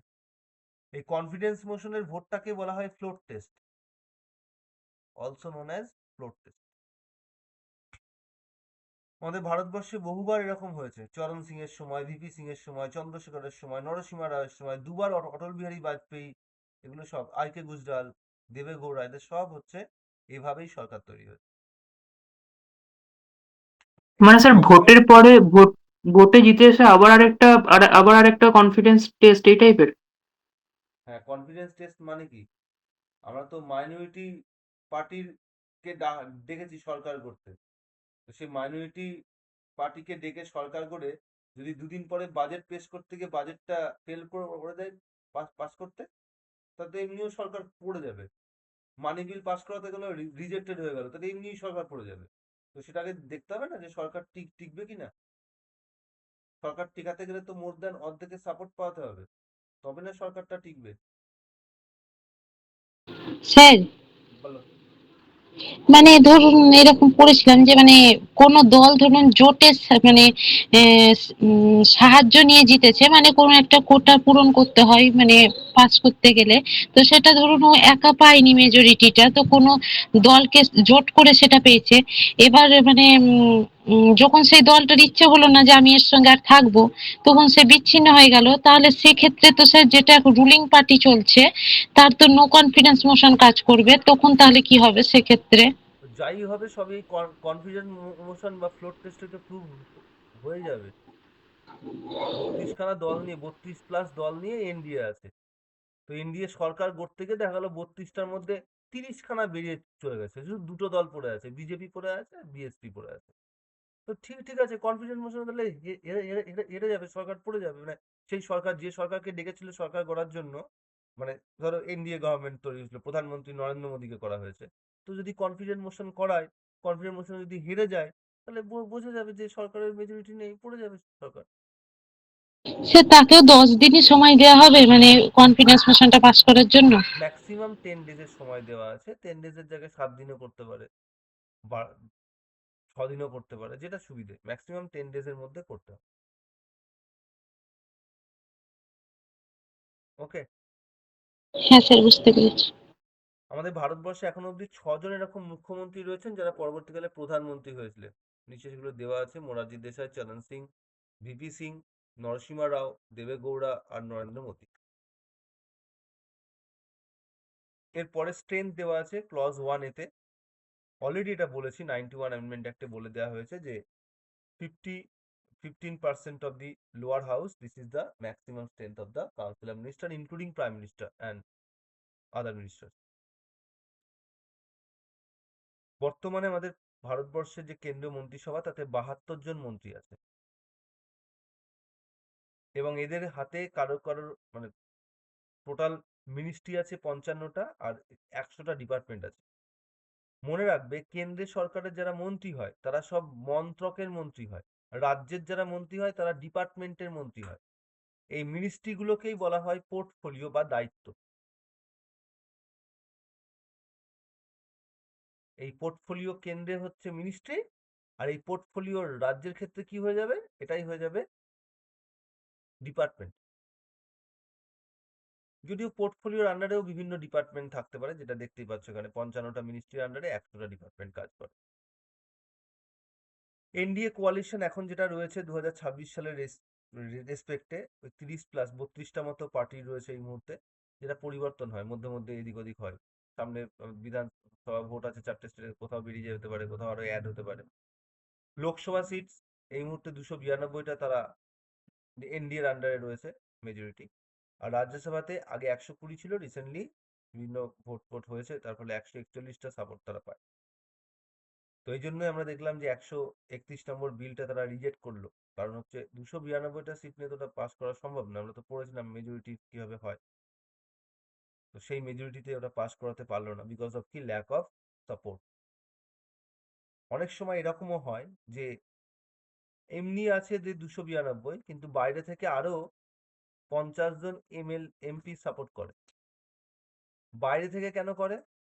কারণ যদি কোনো দলের কোনো মেম্বার এরকম করে বিরোধী দলের বা অন্য দলের, আর কি, বিরোধী দলের নয়, অন্য দলের কোনো সিদ্ধান্তে সাপোর্ট করে, তাহলে সেক্ষেত্রে সে দলীয় নির্দেশ অমান্য করলো।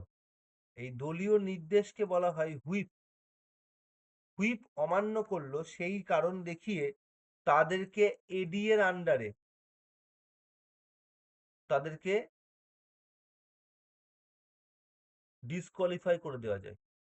তাই ওরা কি করে, ওরা বাইরে থেকে সাপোর্ট করে, মানে বলে না যে আমরা এনডিএ এর মধ্যে জোট হয়ে যুক্ত হলাম, যদি বলে তাহলে তো অ্যান্টি ডিফেকশন অ্যাক্টের কেস খাবে। তাই তারা কিছু বলে না, ভোট দেওয়ার সময় ভোট দিয়ে দেয়। বিজেপিও জানে আমার 50 জন আরো এমপি আছে যারা আমার সিদ্ধান্তে ভোট দেয়। বোঝা গেছে? এটাকে স্যার বলা হয় হুইপটা বাইরে কি? থেকে সাপোর্ট করা, সরকারে না গিয়েও সাপোর্ট করা, যেটা একটা সময় সিপিআই মানে আমাদের লেফটিস্ট দলগুলো করতো ইউপিএ সরকারকে, মনমোহন সিং এর সরকারকে করতো।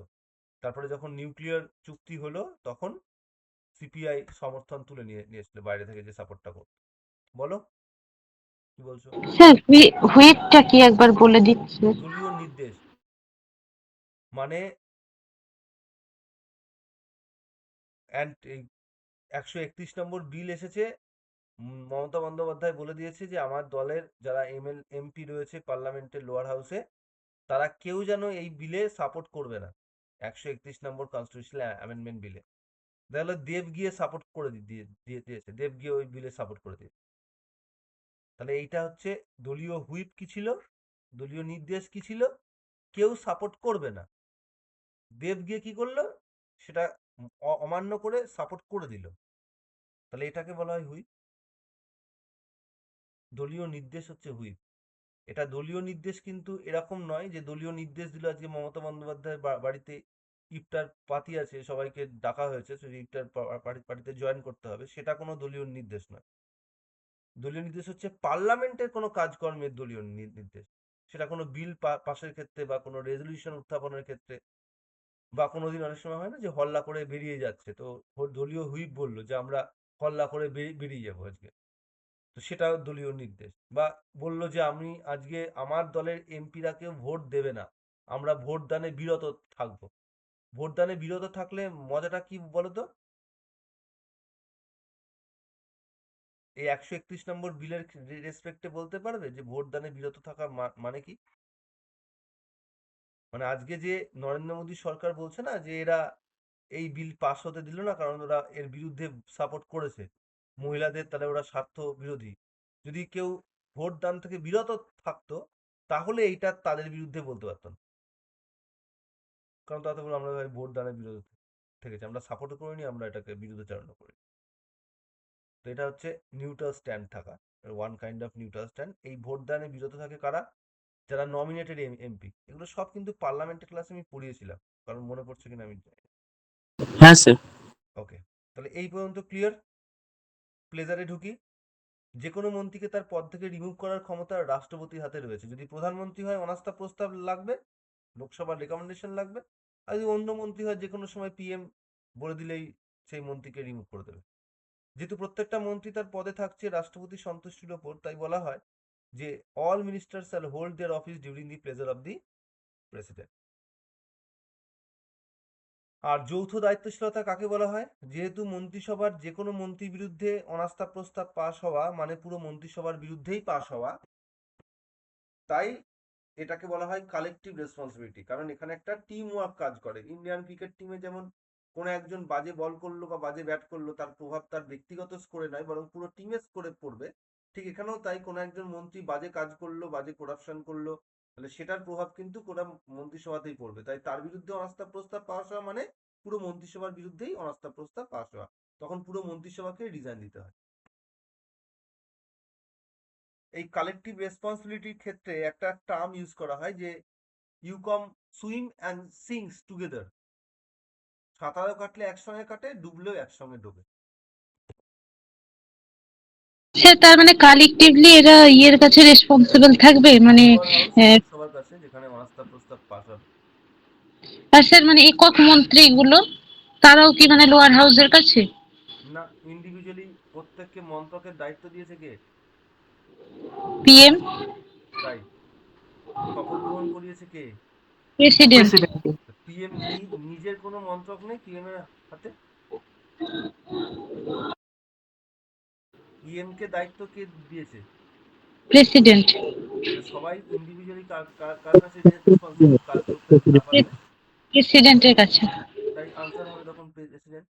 এটা আর একটা কোশ্চেন দেয়, ডিরেক্টলি রেসপন্সিবল কোথায় আর ইনডিরেক্টলি রেসপন্সিবল কোথায়? ডিরেক্টলি রেসপন্সিবল কোনটা? যেটা ইন্ডিভিজুয়াল মানে প্রেসিডেন্টের কাছে। আর ইনডিরেক্টলি কোনটা? যেটা কালেকটিভ, তার মানে লোকসভার কাছে। লোকসভার কাছে।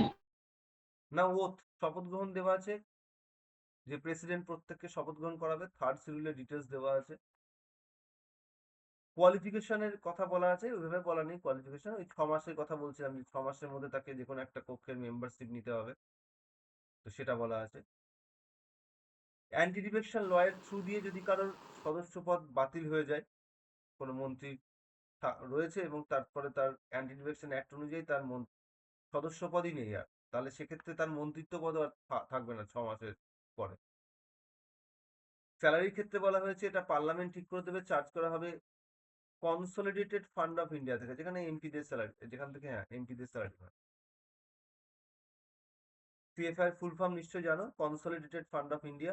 পার্ট অ্যান্ড রুলস এর ক্লাসেই বুঝিয়ে দিয়েছিলাম। ভারতের সঞ্চিত তহবিল।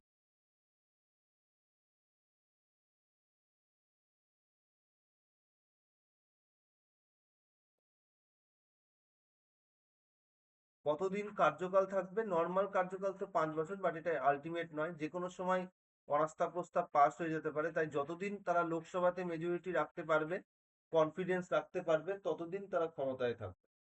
এটাই বলা হয়েছে ক্লজ 7। মন্ত্রিসভা কাদেরকে নিয়ে কনসিস্ট হবে? অলরেডি বলেছি যে ক্যাবিনেট মন্ত্রী, 2 রকমের রাষ্ট্রমন্ত্রী এবং প্রতিমন্ত্রী নিয়ে। এটা অ্যাকচুয়াল কম্পোজিশন। পিএম কে যে কোনো সময় রাষ্ট্রপতি রিমুভ করতে পারে on the recommendation of Lok Sabha, একটু আগেই বললাম, যেটা হচ্ছে অনাস্থা প্রস্তাব পাস করে করতে হবে। নো কনফিডেন্স মোশন ইনিশিয়েট কে করতে পারে? যে কোনো অপোজিশন পার্টির লিডার। এটা ইনিশিয়েট করার ক্ষেত্রে কতজনের সাপোর্ট লাগে? 50 জন এমপির সাপোর্ট লাগে লোকসভার। এবং এটা পাস করাতে কোন মেজরিটি লাগবে? এটা তো পড়িয়েছি, বলো। অনাস্থা প্রস্তাব পাস করাতে কোন মেজরিটি লাগে? স্যার 2/3। তা কে কে কে পড়ে গিয়েছে? 2/3? তাহলে তো পরশুদিন সরকার পড়ে যাওয়ার কথা। পরশুদিন তো সরকার 2/3 ফেল হয়ে গেছে, 2/3 প্রুভ করাতে পারলো না, তাহলে তো সরকারের মেজরিটি নেই। সিম্পল মেজরিটিতে নো কনফিডেন্স মোশন পাস হয়। সরকার গড়ার সময় কোন মেজরিটিতে পাস হয়েছিল? সরকার গড়ার সিম্পল সময় সরকারটা তৈরি হয়েছিল কোন মেজরিটিতে? Simple majority. না, সিম্পল মেজরিটি, না, absolute majority sir. Absolute majority. Absolute majority মানে কি? টোটাল যে স্ট্রেংথ টোটাল তার হাফ প্লাস হাফ 1। প্লাস 1। এই হাফ প্লাস 1, এটা ছিল যে ইলেকশনে টোটাল যে সিট, 543টা সিটের ভোট হয়, সেই 543-এর অর্ধেকের বেশি। সরকার তৈরি হয়ে গেছে 272-এ। তাই যখন সরকারকে সরাবে তখন সেটা কত বলছো? 2/3। মানে এটা তাহলে হয়ে যাবে 543-এর 2/3, প্রায় 300 প্লাস। তাই হয়? স্যার 2/3 আর 1/3টা বুঝিয়ে দিন না একটু স্যার। পার্লামেন্টের ক্লাসে রেকর্ড দেখবে, ওটা ওই 2 মিনিটে বোঝানোর বিষয় না। 7 রকমের মেজরিটি। 1/3 বলে কোনো মেজরিটি হয় না, মানে আমাদের পড়ার প্রয়োজন হয় না, হতে পারে। আর সিম্পল মেজরিটি পড়তে হয়, স্পেশাল মেজরিটি 4টে টাইপ পড়তে হয়, অ্যাবসলিউট মেজরিটি পড়তে হয়। ওগুলো মেজরিটি পার্লামেন্টের সেকেন্ড ডে যে ক্লাসটা হয়েছে তার মধ্যে বোঝানো হয়েছে, দেখবে। আবার ফিরে আসি, তাহলে আমাদের নো কনফিডেন্স মোশন যেটা আমরা বুঝছিলাম, এই অনাস্থা প্রস্তাব পাস করার ক্ষেত্রে আমাদের সিম্পল মেজরিটির মাধ্যমে পার্লামেন্টের লোয়ার হাউস থেকে শুধুমাত্র পাস হয়।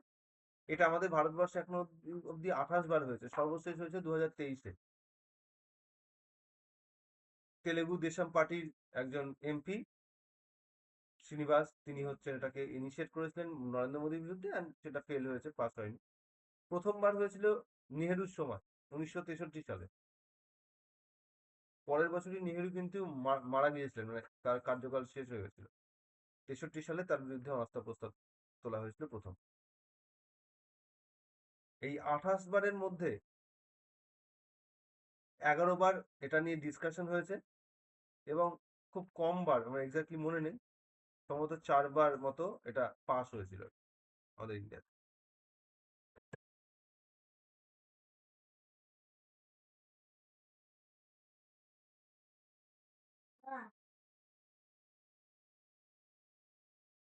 ইউকম losses confidence in Lok Sabha is অবলিগড to resign. যদি কখনো লোকসভাতে অনাস্থা প্রস্তাব পাস হয় বা কনফিডেন্স মোশনে ফেল হয়ে গিয়ে থাকে সরকার, তাহলে নিয়ম হচ্ছে প্রধানমন্ত্রী রেজিগনেশন দিয়ে দেয়।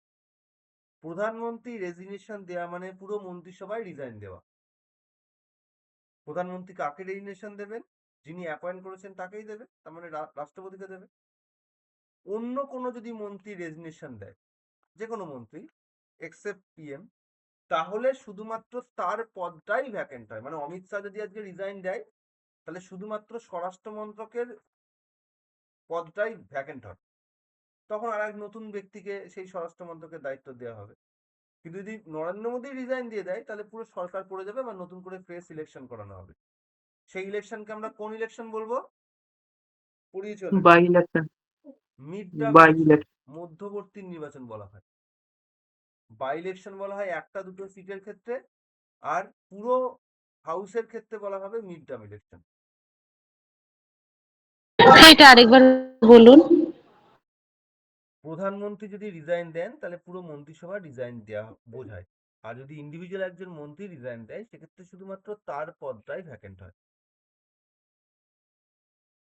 স্যার ওই মিড টার্ম কি একটা বললেন না, ওই জিনিসটা বলছি। মিড টার্ম ইলেকশন হচ্ছে আমাদের লোকসভা পরবর্তী লোকসভা নির্বাচন কত সালে হওয়ার কথা? 5 বছর পর হবে। সাল জিজ্ঞেস করলাম, লাস্ট ভোট 2024 হয়েছে, তাহলে সাল বলতে 2029 ভোট হবে এরপর। হ্যাঁ। তাহলে 2026 সালে আজকের দিনে দাঁড়িয়ে যদি নরেন্দ্র মোদী রিজাইন দিয়ে দেয় তাহলে কি হবে? পুরো মন্ত্রিসভা কি হবে? ডিসলভ হয়ে যাবে। দিয়ে নতুন মন্ত্রী। ইলেকশন হবে। সাধারণত নতুন মন্ত্রী হওয়াটা চান্সটা কম, কারণ যদি নরেন্দ্র মোদী রিজাইন দিচ্ছে মানে ধরে নিতে হবে এনডিএ কোয়ালিশনই ভেঙে গেছে। তাহলে আবার ফ্রেশ ইলেকশন হলো, হয়তো পরের মাসে ইলেকশন হলো, মে মাসে। তাহলে এই যে ইলেকশনটা হবে এটাকে মিড টার্ম ইলেকশন বলবো, মধ্যবর্তী নির্বাচন বাংলায়।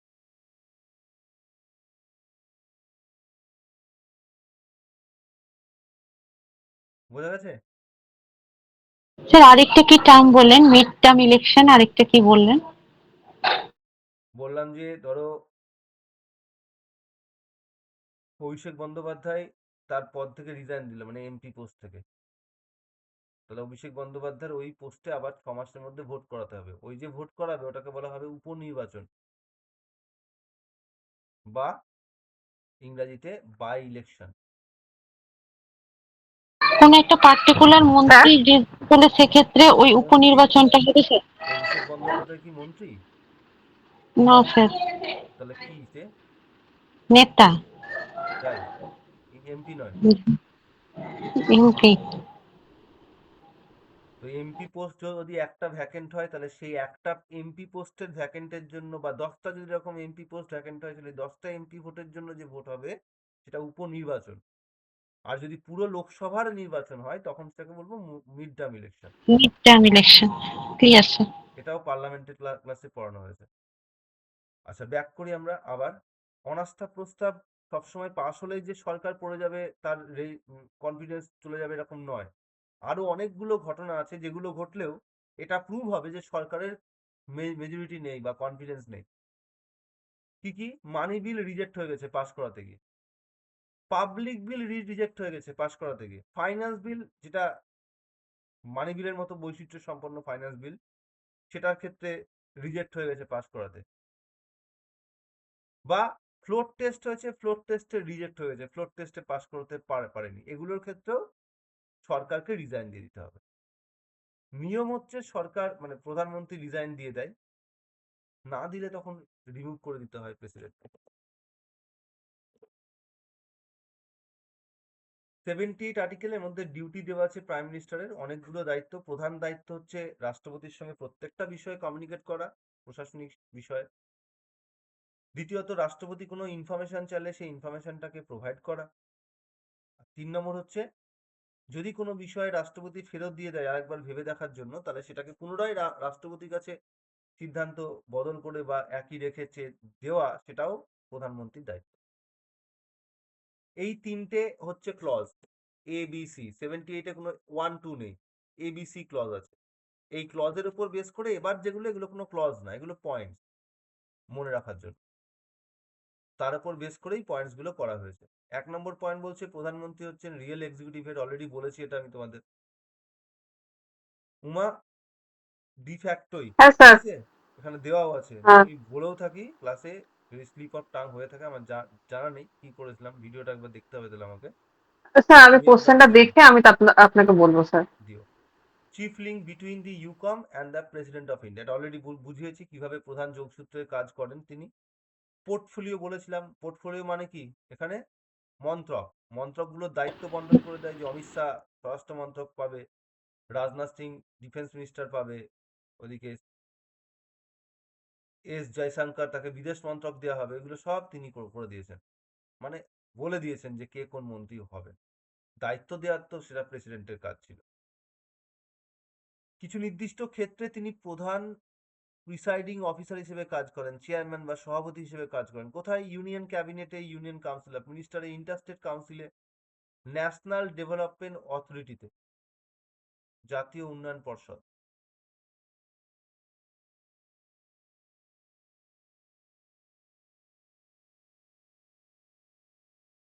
আর নীতি আয়োগ,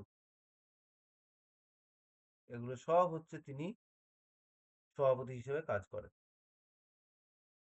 রাষ্ট্রকে নেতৃত্ব দেন, সেই সঙ্গে লোকসভাতে রুলিং পার্টিকে নেতৃত্ব দেন।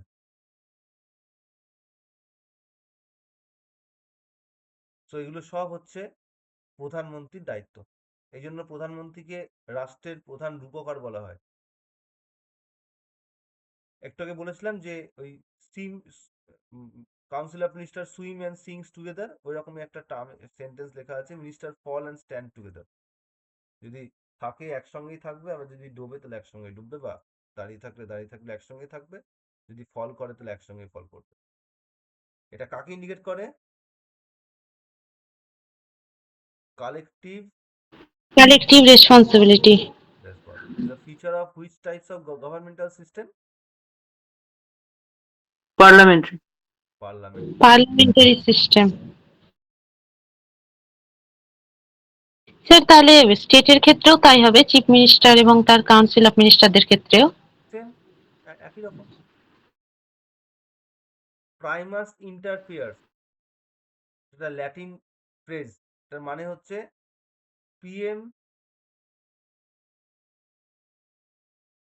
is first among equals, সমগণ্যদের মধ্যে অগ্রগণ্য।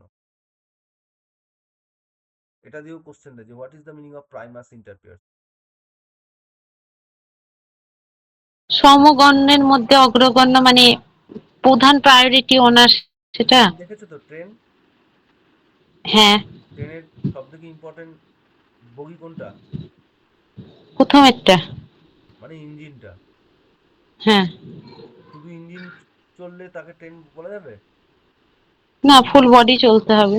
তাহলে এখানে অন্যান্য বডিগুলোও প্রয়োজন, কিন্তু প্রধানমন্ত্রী হচ্ছে প্রধান ইঞ্জিন। তো সেটাই বলা হয়েছে যে PM ইজ ফার্স্ট এবং ইকুয়ালস, বাকি বগিগুলোর থেকে engine is more priority, more important. আর পুরোটা নিয়েই হচ্ছে ট্রেনটা চলে। শুধু ইঞ্জিন নিয়ে চললে আমরা তাকে ট্রেন বলবোই না, ইঞ্জিনই বলবো। তাই এখানে PM আলাদা করে PM এর কোনো ভূমিকা নেই, বা আলাদা করে বগিগুলোর কোনো ভূমিকা নেই। এখানে পুরোটাই একটা বিষয়, এবং সেখানে PM is getting more priority than the other minister. ওকে। এছাড়া রাষ্ট্রপতির প্রধান অ্যাডভাইজার তিনি। ডেপুটি PM এর বিষয়ে অলরেডি বলা হয়ে গেছে আমার, ওগুলোই লেখা আছে কাল কে ফার্স্ট ডেপুটি PM ছিল, লাস্ট ডেপুটি PM ছিল, যেটা তোমরা বললেও। মোরারজি দেশাইয়ের কথা লেখা আছে, প্রথম অকমরিসি প্রধানমন্ত্রী ছিলেন। 1979-এ তিনি রিজাইন দিয়ে দিতেন। ভারতবর্ষে এখনো অবধি যতজন প্রধানমন্ত্রী হয়েছেন প্রত্যেকের নাম এবং ডিউরেশন লেখা আছে। লংগেস্ট সার্ভিং এখনো অবধি জওহরলাল নেহরুই রয়েছে। নরেন্দ্র মোদী যদি 2031 সাল অবধি থাকেন তাহলে সমান সমান হবেন, যেটা কোয়াইটলি টাফ। ফার্স্ট মহিলা প্রধানমন্ত্রী তো জানো, ইন্দিরা গান্ধী, একজনই হয়েছে এখন অবধি। ইয়ংগেস্ট প্রাইম মিনিস্টার হচ্ছে রাজীব গান্ধী। নিশানি পাকিস্তানি, পাকিস্তানের হাইয়েস্ট অনার বা পুরস্কার, আমাদের ভারতরত্ন যেমন সিভিলিয়ান অ্যাওয়ার্ড হাইয়েস্ট, সেরকম ওখানে হচ্ছে নিশানি পাকিস্তানি। ওই নিশানি পাকিস্তানি তাকে দেওয়া হয়েছিল। অনেকে মনে করেন যে সেই সময় ভারতবর্ষের গুপ্তচর সংস্থা সম্পর্কে কিছু ইনফরমেশন তিনি দিয়েছিলেন পাকিস্তান সরকারকে, যার জন্য পাকিস্তান সরকার খুশি হয়ে মোরারজি দেশাইকে নিশানি পাকিস্তানি অ্যাওয়ার্ড দিয়েছিল। যাই হোক, আবহাওয়া হতে পারে, কোনো সমর্থিত গভর্নমেন্টাল সূত্র নেই। ইউপিএ সরকারের সূচনা করেছিল, যেটা আমাদের ভারতবর্ষের আপনার ভয়েস কেটে যাচ্ছে। আপনার প্রবলেম না, আমার প্রবলেম হচ্ছে। বাকিদের সমস্যা হচ্ছে। ক্লিয়ার শোনা যাচ্ছে। না স্যার, ঠিক আছে স্যার। তো ইউপিএ সরকার আমাদের ভারতবর্ষে প্রথম তৈরি হয়, যেটা মানে অফিসিয়ালি বলতে পারো প্রথম কোয়ালিশন সরকার 2004 সালে, যেটা দুটো টার্ম কন্টিনিউ করে, UPA 1 and UPA 2, and then NDA সরকার তৈরি হয়। এনডিএ সরকার তৈরি হয় 2014 সালে। ফার্স্ট এনডিএ 2 হয় 2019 এবং 2024-এ এনডিএ 3, এই মুহূর্তে এনডিএ 3টাই চলছে। এটা 18th লোকসভার সরকার চলছে বর্তমানে 2024 থেকে। তো এগুলো হচ্ছে ইনফরমেশন। আমাদের প্রথম মন্ত্রী, একটা অন্তর্বর্তীকালীন সরকার তৈরি হয়েছিল 1947 সালে 15 আগস্ট ইন্ডিপেন্ডেন্ট হওয়ার পরে, এবং সেই সময় নেহেরু মিনিস্ট্রি বলে একটা মন্ত্রিসভা তৈরি হয়, যেটা পরবর্তীকালে প্রথম আমাদের গুরুত্বপূর্ণ বেশ কয়েকটা মন্ত্রী সেখানে ছিলেন, যারা হচ্ছে ল মিনিস্টার ছিলেন B.R. আম্বেদকর, ডিফেন্স মিনিস্টার ছিলেন সর্দার বলদেব সিং, জন মাথাই ফাইন্যান্স মিনিস্টার ছিল। তো এইগুলো দিয়ে অনেক সময় কোশ্চেন দেয়, স্পেশালি এটা দিয়ে অলরেডি বহুবার WBCS এর প্রিলিমসে এই কোশ্চেন দিয়েছে যে who was the first education minister. এগুলো দিয়ে আগে কোশ্চেন দিত, এখন দেওয়া কমে গেছে, বাট দিয়ে দিতে পারে আবার। তো একবার দেখে স্যার রাখবেন। দেবে কি? কোশ্চেন লেভেল যা টাফ হচ্ছে, এগুলো তো ইজি কোশ্চেন তো। হ্যাঁ, তো এগুলো আর দেয় না এখন, বাট মানে দিয়ে দিতে পারে, একটা দুটো দিয়ে দিতে পারে। নেক্সট চলে আসছে আমরা অ্যাটর্নি জেনারেল অফ ইন্ডিয়ার কথায় যাব। অ্যাটর্নি জেনারেল হচ্ছে আমাদের ভারতবর্ষের হাইয়েস্ট লিগ্যাল অ্যাডভাইজার। প্রত্যেকটা কোম্পানির যেরকম ব্যক্তিগত একজন উকিল থাকে, ঠিক তেমনই ভারত সরকারের ব্যক্তিগত উকিল আছে। এই ব্যক্তিগত উকিলকে আমরা অ্যাটর্নি জেনারেল অফ ইন্ডিয়া বলে ইন্ডিকেট করি সেন্ট্রালে। অ্যাটর্নি জেনারেল অফ ইন্ডিয়া কিন্তু কোনো সরকারি সিভিল সার্ভেন্ট নয়, মানে কোনো সরকারি স্টাফ নয়। তাই তিনি একমাত্র পদ যিনি একই সঙ্গে প্রাইভেট প্র্যাকটিসও চালাতে পারেন অ্যাটর্নি জেনারেল থাকার সময়ে। শুধু তাকে মাথায় রাখতে হয় যেন ভুলেও ভারত সরকারের বিরুদ্ধে কোনো কেস না নেয়, আর কোনো ক্রিমিনাল কেস নেওয়ার আগে ভারত সরকারের কাছ থেকে পারমিশন নিয়ে নেয়। ব্যাস, তাহলেই তিনি প্রাইভেট প্র্যাকটিস কন্টিনিউ করতে পারবেন সেই সময়। ব্রিটিশ প্যাটার্ন, ব্রিটিশ কনসেপ্ট থেকে নেওয়া, চ্যাপ্টার 1 অফ পার্ট 5 এর দেওয়া আছে 76 নম্বর ধারার একটা আর্টিকেল আছে 88, পরে পড়ছি সেটা। 2.5 লক্ষ টাকা করে পার মান্থ স্যালারি পান। স্টেটাস হয় অর্ডিনারি এমপির মতো, কারণ তিনি পার্লামেন্টে বসতে পারলেও ভোট দিতে পারেন না। No vote right. এই ক্ষমতাটাই 88 দেওয়া আছে। এই no vote sir right Nirmala সীতারামনেরও আমরা দেখতে পেয়েছিলাম কদিন আগে, বা মধ্যে মধ্যে বিভিন্ন মন্ত্রীকে দেখতে পাই।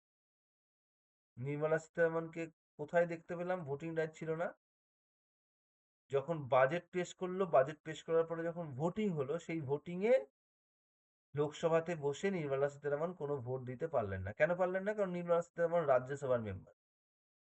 তাই মন্ত্রীরা এক হাউসের মানে লোকসভাতেও গিয়ে বসতে পারে, রাজ্যসভায় গিয়েও বসতে পারে। এখন যে মন্ত্রী, সে তো কোনো একটা হাউসের এমপি, তাহলে লোকসভার যিনি এমপি তিনি রাজ্যসভায় গিয়ে বসতে পারেন, কারণ তিনি মন্ত্রী হিসেবে গিয়ে বসছেন। যেমন মনমোহন সিং দুটো টার্মেই রাজ্যসভার মেম্বার ছিলেন, কিন্তু তিনি প্রতিদিন কোথায় গিয়ে বসতেন? লোকসভায় গিয়ে বসতেন। তাই যদি সেই সময় মনমোহন সিং এর বিরুদ্ধে কোনো অনাস্থা প্রস্তাবও ইনিশিয়েট হয়, মনমোহন সিং কিন্তু সেখানে ভোট দিতে পারেননি, কারণ তিনি রাজ্যসভার মেম্বার, লোকসভায় তার কোনো ভোট দেওয়ার অধিকার নেই। এক্স্যাক্টলি অর্ডিনারি এমপি এই জন্য বলা হয় অ্যাটর্নি জেনারেলকে, তিনি তো কোনো এমপি নন, কিন্তু তিনি এমপিদের মতো কথাবার্তা বলতে পারেন, অংশগ্রহণ করতে পারেন বিতর্কে। যেহেতু ভোট দিতে পারেন না, তাই তাকে অর্ডিনারি এমপি বলে সম্বোধন করা। এটা ক্লিয়ার সবার? স্যার হ্যাঁ উনি স্যার। পার্লামেন্টের সদস্য নন বলে শুধুমাত্র ভোটটা দিতে পারেন, নর্মাল অ্যাডভাইজার বলে নাকি স্যার? তিনি যে সরকারের অ্যাডভাইজার, তো সরকারকে তো হাউসে যখন লাইভ চলে টিভিতে, সেই সময় তো বিব্রত করার জন্য রুলিং পার্টির লোকেরা কিছু প্রশ্ন করতে পারে। সেই প্রশ্নের উত্তর যদি সরকারের কাছে না জানা থাকে, সেটা তো সরকারের মুখ পুড়বে। তাই সরকার কি করে, অ্যাটর্নি জেনারেলকে অনেক সময় রেখে দেয় হাউসে, বলে আপনি আজকে গিয়ে বসবেন, যদি সরকার আমাদেরকে কিছু প্রশ্ন করে আমরা আপনাকে রেফার করে দেবো, আপনি ভালো করে গুছিয়ে উত্তর দেবেন। তো দ্যাটস ওয়াই তাকে থাকার অথরিটি দেওয়া হয় এবং ভোট দেওয়ার অথরিটি দেওয়া হয়। মানে ভোট দেওয়ার অথরিটি দেওয়া হয় না, কিন্তু তাকে কথা বলার অথরিটি দেওয়া হয়। আর সেই জন্যই তাকে অর্ডিনারি এমপি বলা হয়। বোঝা গেছে এটা? হ্যাঁ স্যার স্যার। বলো। স্যার মনমোহন সিং বললেন রাজ্যসভার এমপি, মানে রাজ্যসভা থেকে এমপি। হুম। তাহলে তাকে যখন কোশ্চেন করা হতো যে মানে বাকিরা যদি কোশ্চেন করতো, তাহলে তিনি উত্তর দিতেন কি দিতেন না? মানে তিনি তো লোকসভায় উত্তর দিতে তো মানে রাজ্যসভার লোক, উনি লোকসভাতে কেন উত্তর দেবেন, এরকম একটা জিজ্ঞেস করতে চাইছি। অপোজিশন পার্টিরা রুলিং পার্টিকে প্রশ্ন করে এমপি হিসাবে প্রশ্ন করে না মন্ত্রী হিসাবে?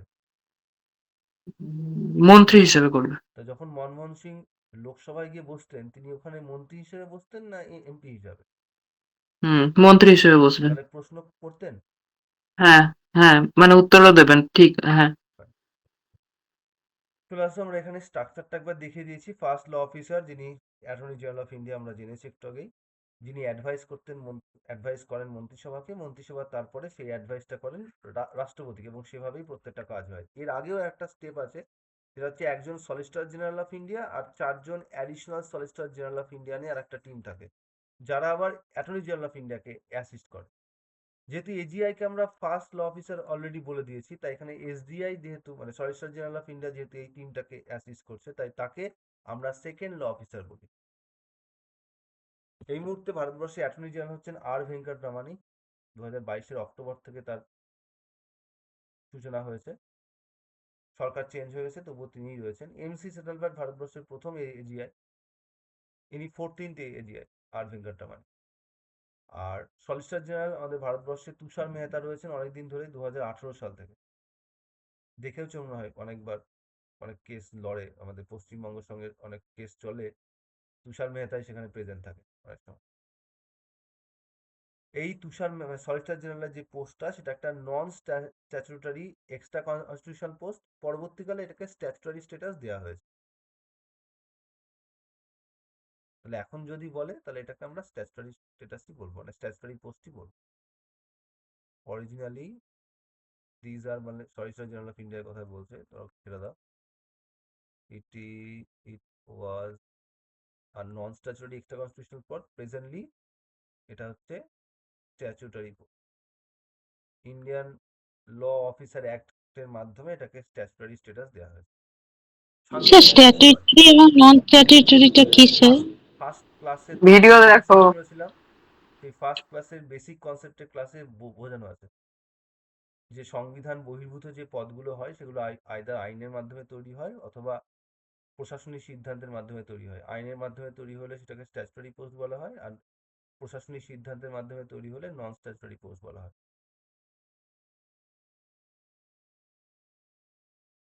ঠিক আছে স্যার। 76 আর্টিকেলের মধ্যে প্রথমত অফিস সম্পর্কে বলা আছে, এজিআর পোস্ট সম্পর্কে, যে তিনি হচ্ছেন first law officer of India.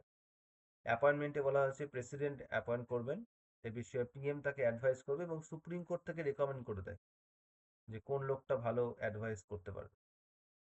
শপথ গ্রহণ রাষ্ট্রপতি করাবে, কার্যকাল কিছু বলা নেই, অবশ্যই রাষ্ট্রপতির ইচ্ছের উপর নির্ভর করে, রাষ্ট্রপতি যতদিন রাখবেন ততদিন থাকবেন। যোগ্যতা সুপ্রিম কোর্টের জাজেসদের মতো হয়, অর্থাৎ 5 বছর হাইকোর্টের জাজ অথবা 10 বছর অ্যাডভোকেটের দায়িত্ব, অথবা একজন ডিস্টিংগুইশ জুরিস্ট বলে রাষ্ট্রপতি মনে করছেন এই সব ক্ষেত্রে, এবং ভারতীয় নাগরিকত্ব আছে, তাকেই এজিআই করা যায়। রেজিগনেশন করতে হলে রাষ্ট্রপতিকে রেজিগনেশন দেবে, স্যালারিটা প্রেসিডেন্ট ঠিক করে দেয়, কোনো পার্লামেন্ট নয়, প্রেসিডেন্ট নিজে ঠিক করে। এবং সেটা কত করা হয়, সুপ্রিম কোর্টের অর্ডিনারি জাজটা যা পায় তাই দেওয়া হয়, 2.5 lakh rupees per month. Attorney জেনারেলের ডিউটি হচ্ছে দুটো মেনলি, একটা হচ্ছে সরকারের প্রাইমারি উকিল হিসেবে কাজ করা, আর প্রত্যেকটা বিষয়ে লিগাল অ্যাডভাইস করা সরকারকে। এছাড়াও যদি আরো কোনো দায়িত্ব তাকে রাষ্ট্রপতি দেয়, তাহলে সেটাও তিনি পূরণ করবেন, তবে হ্যাঁ লিগাল ক্যারেক্টারের দায়িত্ব হতে হবে, অর্থাৎ আইনি বিষয় সংক্রান্ত দায়িত্ব হতে হবে। এজিআই কে দর্শক হওয়ার অধিকার দেওয়া হয়েছে দুটো জায়গায়, একটা হচ্ছে ভারতবর্ষের যে কোনো আদালতে, যে কোনো কোর্টে, আর একটা হচ্ছে তাকে অথরিটি দেওয়া আছে, তিনি পার্লামেন্টের যে কোনো কক্ষে বা পার্লামেন্টের কোনো কমিটির মিটিংয়ে বসতে পারেন without voting right under article 88। তার মানে জয়েন্ট সেশন অফ পার্লামেন্ট হোক কিংবা পার্লামেন্টের কোনো কমিটির মিটিং হোক, সবেতেই তিনি প্রেজেন্ট থাকতে পারেন।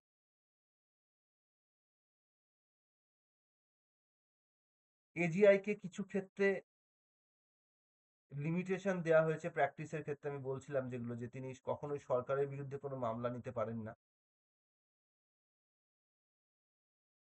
গভর্নমেন্ট অফ ইন্ডিয়ার সঙ্গে পারমিশন নিয়ে কোনো ক্রিমিনাল কেস নিতে পারেন। যেহেতু তিনি ভারত সরকারের সর্বোচ্চ আইনি অফিসার, তাই তাকে প্রাইমারি লয়ার বলা হয়, প্রাইমারি অ্যাডভোকেট বলা হয় সরকারের। এবং তাকে কোনোভাবে আমরা কিন্তু কোনো সিভিল সার্ভেন্ট বলতে পারি না, তিনি কোনো সরকারি কোনো পদ নয়, মানে সরকারি কোনো পদ, সরকারি সাংবিধানিক পদ, কিন্তু সরকারি কোনো পোস্ট নয়। যেমন আইএস আইপিএস এর পোস্ট আছে, এটার কোনো রকম পোস্টের ব্যাপার নেই। তাই জন্য তিনি একই সঙ্গে প্রাইভেট প্র্যাকটিসও সেই মুহূর্তে করতে পারেন যখন এই পোস্টে রয়েছেন। এটাই রিপিট আছে পেজ দাও। তো এই হচ্ছে আমাদের এজিআর বিষয়। কোনো ডাউট থাকলে জিজ্ঞেস করে নাও।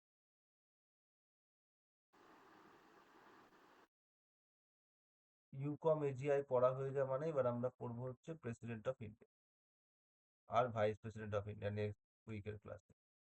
স্যার পরের দিন 6 থেকে 12 থাকবে? আমি তো আবার ভুলে গেছি, আমাকে দেখে বলতে হবে। না ইয়ে, কারণ আগের দিন 1 থেকে 12 ছিল, তো ওই কে উপমা বললো না যে 1 থেকে 6 করার জন্য, তাই বললাম যে তাহলে 6 থেকে মানে 7 থেকে 12 হবে কি? এরপরে আবার যেরকম হচ্ছে সেরকম হবে তো পরপর, তাই তো ও কথা। ও আচ্ছা আচ্ছা আচ্ছা আচ্ছা স্যার। আমার তো শেষ হয়নি, আরো তো 2-3-4টে ক্লাস অ্যামেন্ডমেন্ট এমার্জেন্সি বোধহয় না, অ্যামেন্ডমেন্ট বোধহয় আছে স্যার। এমার্জেন্সি হয়ে গেছে অ্যামেন্ডমেন্ট, আচ্ছা আচ্ছা ঠিক আছে স্যার। আর মানে স্যার 2-3টে মতো টপিক আছে, ওটা হয়ে গেলেই হয়ে যাবে। বলো। অ্যামেন্ডমেন্টের থিওরি ক্লাস হয়ে গেছে স্যার। তোমার ক্লাস কোনো অসুবিধা নেই, তুমি সার্কেলই ক্লাস পাবে। মানে আমি ব্যাপারটা একটু বুঝিয়ে দিই, সবাই এখানে আছে। এটা হচ্ছে, এটা ধরো 1 নম্বর ক্লাস, হ্যাঁ, এটা 2, এটা 3, এটা 4, এটা 5, এটা 6, এটা 7, এটা 8, এটা 9। তো তুমি ধরো 3 নম্বর ক্লাস থেকে স্টার্ট করলে, তার মানে এটা আমি তো এইভাবেই পড়িয়ে যাবো। তুমি 3, 4, 5, 6, 7, 8, 9 এর পরে আবার 1, 2 স্টার্ট হবে। ফলে যদি এটা হয়ে গিয়ে থাকে 1 নম্বর ক্লাসে, তো you can got it after this circle. আবার কেউ যদি দেখা গেলো যে 7 নম্বর ক্লাসে জয়েন করেছে, তার মানে সে 7 করবে, 8 করবে, 9 করবে, আবার 1 করবে, 2 করবে, 3 করবে, 4 করবে, 5 করবে, সার্কেলই চলছে। ফলে কারোর কোনো ক্লাস সবই থিওরি পেয়ে যাবে। কিন্তু যেমন কেউ 1 নম্বর ক্লাসে এসেই যদি কেউ বলে যে আমি অ্যামেন্ডমেন্টের ক্লাসটা এখনই পড়তে চাই, তাহলে সেটা মুশকিলের, কারণ স্টেপ ওয়াইজ সেটা অনেক পরে আছে। তো সেই রকম তোমার কিছু ক্লাস তো হয়ে গেছে, যে তুমি পার্লামেন্টের ক্লাসে কিছু বিষয় মিস করে গেছো বা করোনি, তো তার ফলে সেগুলো তোমার কাছে বুঝতে সমস্যা হচ্ছে। তো বুঝতে সমস্যা হলে আমাকে জিজ্ঞেস করে নেবে, আর না হয়তো ওয়েট করতে হবে যখন আমার সেই ক্লাসটা সার্কেলেই ঢুকবে। ঠিক আছে? তো যেহেতু হ্যাঁ স্যার। অ্যামেন্ডমেন্টের ক্লাস মানে হিসেব বলছে হয়নি, কারণ আমি তো স্টেপ বাই স্টেপ যাচ্ছি এখানে। এখানে হয়ে গেছে যে কটা আমি তোমাকে মনে হয় পাঠিয়েছিলাম লিঙ্ক, বা এই ফুল লিঙ্ক যেটা আছে না, কমপ্লিট পলিটির যে লিঙ্ক, ফুল লিঙ্ক, সেই ফুল লিঙ্কে কটা ক্লাস আছে আজকে নিয়ে মনে হয় 11 ভিডিও ওখানে থাকবে। ওই 11 10টা। ভিডিও, তাহলে ওই 10টা ভিডিও আছে, ওই 10টা ভিডিওর ক্লাস ইউজ করছে। তাহলে তার মধ্যে অ্যামেন্ডমেন্ট নেই, তাহলে অ্যামেন্ডমেন্ট পরে হবে। তো বলেই দিলাম এখনই যে অ্যামেন্ডমেন্ট শেষের দিকে হবে। এখন অ্যামেন্ডমেন্ট কেন, কারণ প্রেসিডেন্টের ভাইস প্রেসিডেন্ট, তারপর স্টেট লেজিসলেচার হবে, গভর্নর হবে, স্টেট গভর্নর, এগ্রিকালচার মিনিস্টার হবে, এগ্রিকালচার মিনিস্টার, স্টেট মিনিস্টার, আরেকটা হবে ইরিগেশন হবে, ইরিগেশন কমিশনার হবে।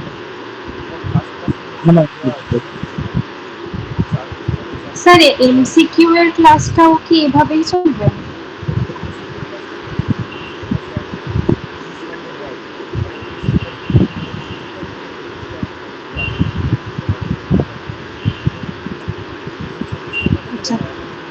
19 নম্বর পুরো প্রত্যেকটা দিনের প্রত্যেকটা অঙ্ক আছে, তোমার এখানে যেহেতু 40টা থাকে আচ্ছা। দেয়, এখন যদি 19 নম্বর দেয় পরীক্ষা, তাহলে 19 নম্বর দিলাম, তাহলে 19 নম্বর বাকি 40 বছরে ওই আবার এক থেকে স্টার্ট হবে সার্কেল থেকে। আচ্ছা তাহলে নেক্সট দিন স্যার কোন টপিকটা হবে এমসিকিউ তে? এগুলো তো অ্যামেন্ডমেন্ট কতগুলো আছে আছে, তো, 17 মনে হয় নাকি? অ্যামেন্ডমেন্ট বোধ আছে স্যার। অ্যামেন্ডমেন্ট আছে। অ্যামেন্ডমেন্ট 17 কি 18 আছে। হ্যাঁ, না 22 কি 20 হবে। 20 হবে, সেটা বলতে পারবো না। তবে হ্যাঁ, মোট 4টে তো দেওয়া আছে, ফার্স্ট ক্লাসের মধ্যে দেওয়া আছে। প্রত্যেকটা ইয়ের ফার্স্ট ক্লাসের জন্য আমি দিয়ে দিই, যে ফার্স্ট ক্লাসটা দেখে নাও, বা ফুল যদি আমি দিয়ে দিই, ফুল যদি প্লে লিস্ট দিয়ে দিই, তো প্লে লিস্টে তো দেখে নিতে পারবে প্রথম দিনের ক্লাসটা। প্রথম দিনের ক্লাসের মধ্যে পুরো স্ট্র্যাটেজি দেওয়া থাকে, সেটা দেখলেই আইডিয়া পেয়ে যাবে যে কিভাবে কি হবে না হবে। একটু দেবেন, ওর পরে জয়েন করে। আচ্ছা, না না আমি কেউ একজন দিয়ে দিও তো ফুল প্লে লিস্টটা। ক্লাসের বলছি, কেউ একজন দিয়েছিল কয়েকটা, কদিন আগে আপনি দিয়েছি, একটা দিয়েছিলাম তো স্ক্রিনশট গ্রুপে। দিয়েছিলেন ওটার তোমার কথা শোনা যাচ্ছে না, কেটে কেটে যাচ্ছে। ঠিক আছে, যার স্যার, যেটা প্রয়োজন সেটা আমাকে হোয়াটসঅ্যাপ করে দেবে। Hello sir.